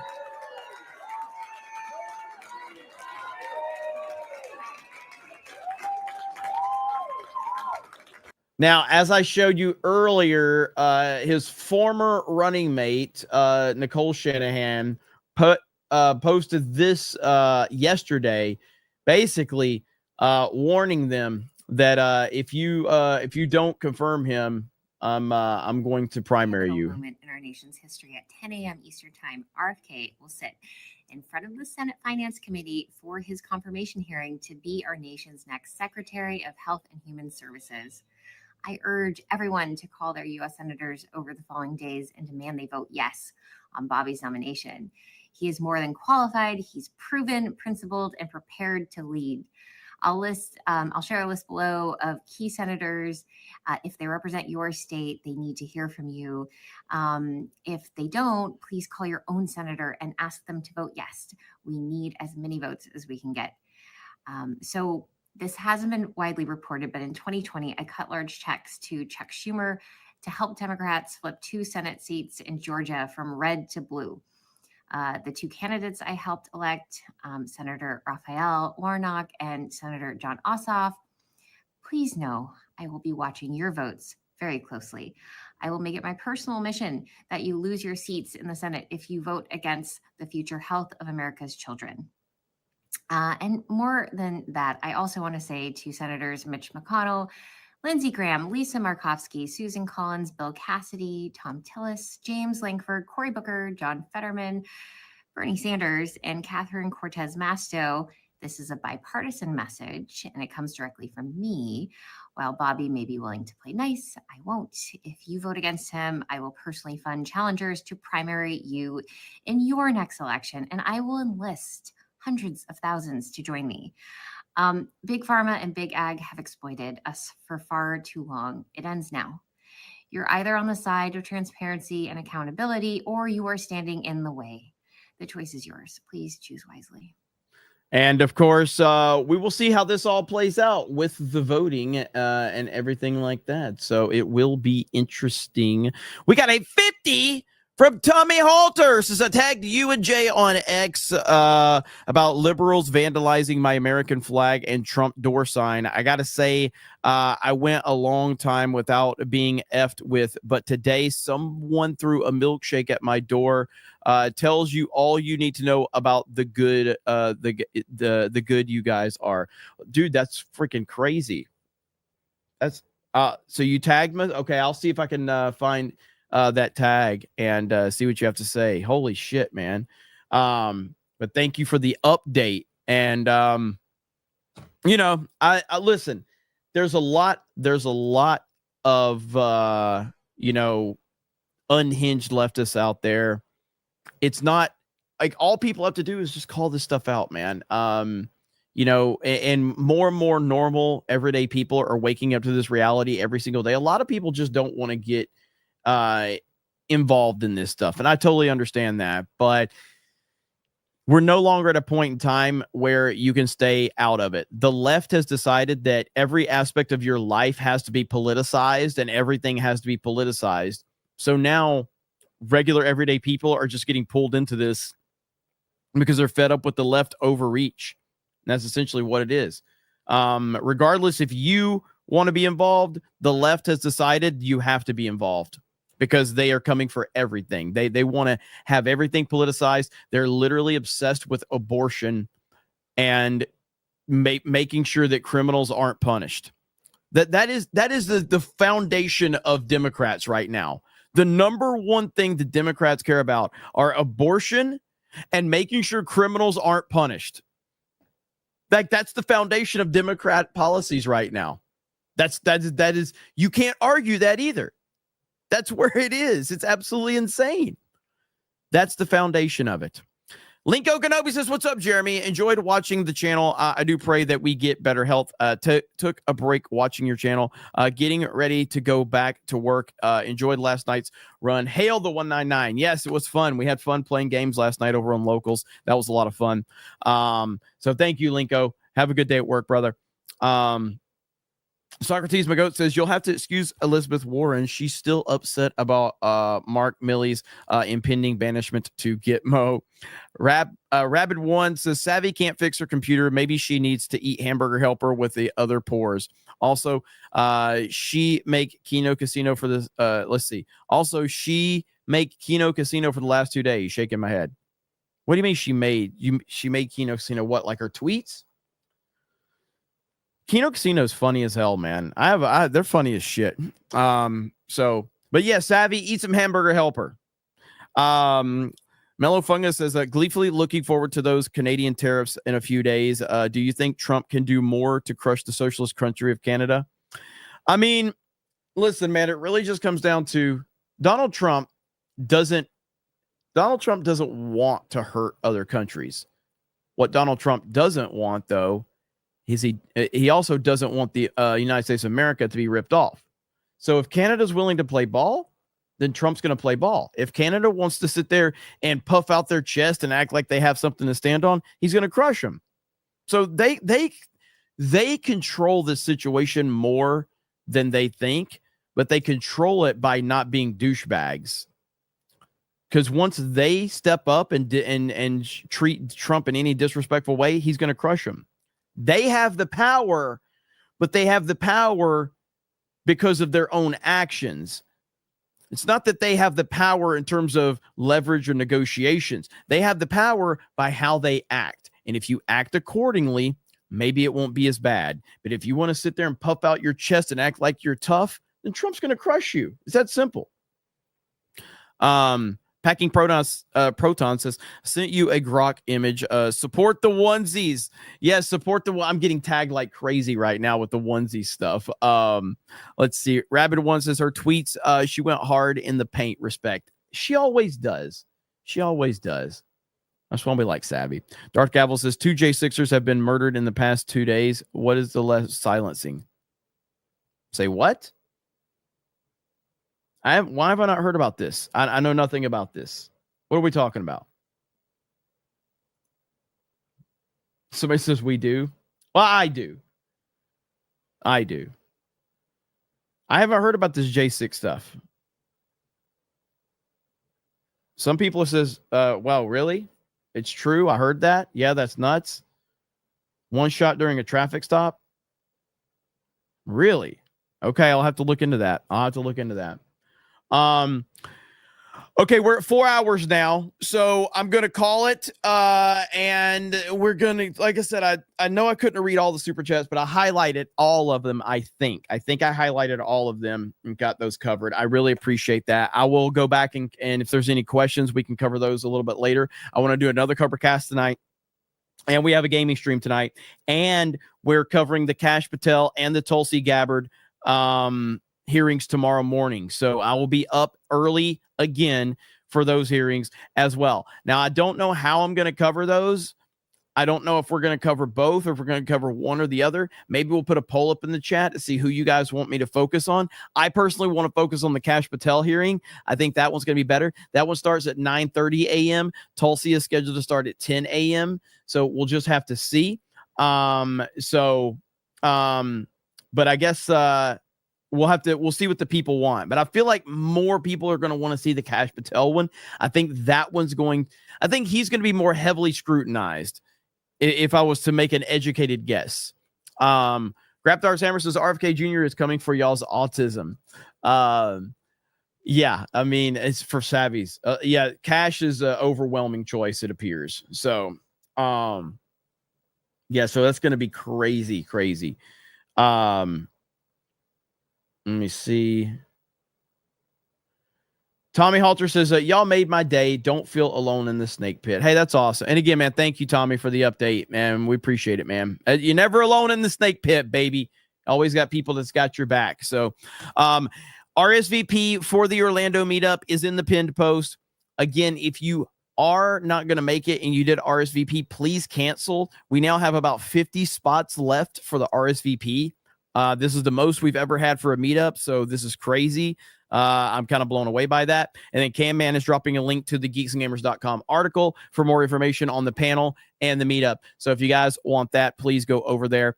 I do appreciate all of you. And there's Laughing Man. What's up, Laughing Man? Laughing Man is yelling at me as always. By the way, Laughing Man, message me. I need to know when you're getting to Orlando. So I know you're going to be at the meetup. So, let's see. Let's see. No, most of your educated, let's see. No, most of your educated guesses are retarded. Why did you capitalize most? Just curious.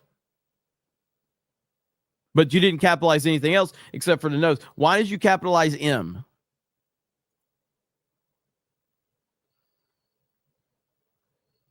I'm just asking a question. You called somebody retarded, and you clearly don't know how to fucking use grammar. Okay? I'm just asking. Okay? I mean, if we've learned anything, then I will capitalize off of your mistakes. Okay? I will do that. Just saying. Might want to check that before you make a comment. That's all I'm saying. So, but either way, I don't give a shit what you type. I don't care. Attacking a member. Yes. Yeah, I'll attack you too. Where you at? Crazy Clown Town. Look at that. Is that my shirt? Did you buy that shirt from our store? The revenge shirt? That's our shirt, right? That's awesome. Let me see. Darth Gavel got that one. Free Men Die Free says one of the slain J6ers was in Jasper County, Indiana. I'm going to look into that. You are right. Okay. Hold up. Slow down there. Okay. Let's dial that one back. Okay. Let's chill on that one. I identify as a super chat. We appreciate that. Jeremy trying to grift some supers? No, I would never do that. I'm not about that. I don't do this for the money. I do this for the love. Okay? I do this all for the love. I'm like all the other great, wonderful YouTubers that do this not for the money. Okay? Because, there's so many great YouTubers out there that don't do it for the money. Okay, there's a lot of them out there, and I'm like them. Okay, I'm like all the other YouTubers that don't do this for money. Booming Bob says I've gotten roasted by when my super chat keyboard goes wacko. Hey, that's how it is, man. CobraCast 199 for White House press pass. Yes, I will apply for it. Everybody's been yelling at me to apply for it. I will apply for it. We'll go from there. All right. Thank you guys so much. Really do appreciate it. I'm going to try to go live again later tonight, and then we have a gaming stream after that. So multiple streams. And then tomorrow morning, Kash Patel hearing and the Tulsi Gabbard hearing is live. So we'll cover both of those. So thank you guys. Have a great day. We'll talk to all of you later. Bye, everyone. Oh, damn it. Lance Schneck says that you better cover my sister in arms, Jeremy. Don't disrespect vets. Grand Potato says, why are you gay? All right, now we're going to end it. I'm going to try. Love you guys. Thank you for the support. We'll talk to all of you. Gaming stream. Okay, bye. All right, bye. Bye, everyone.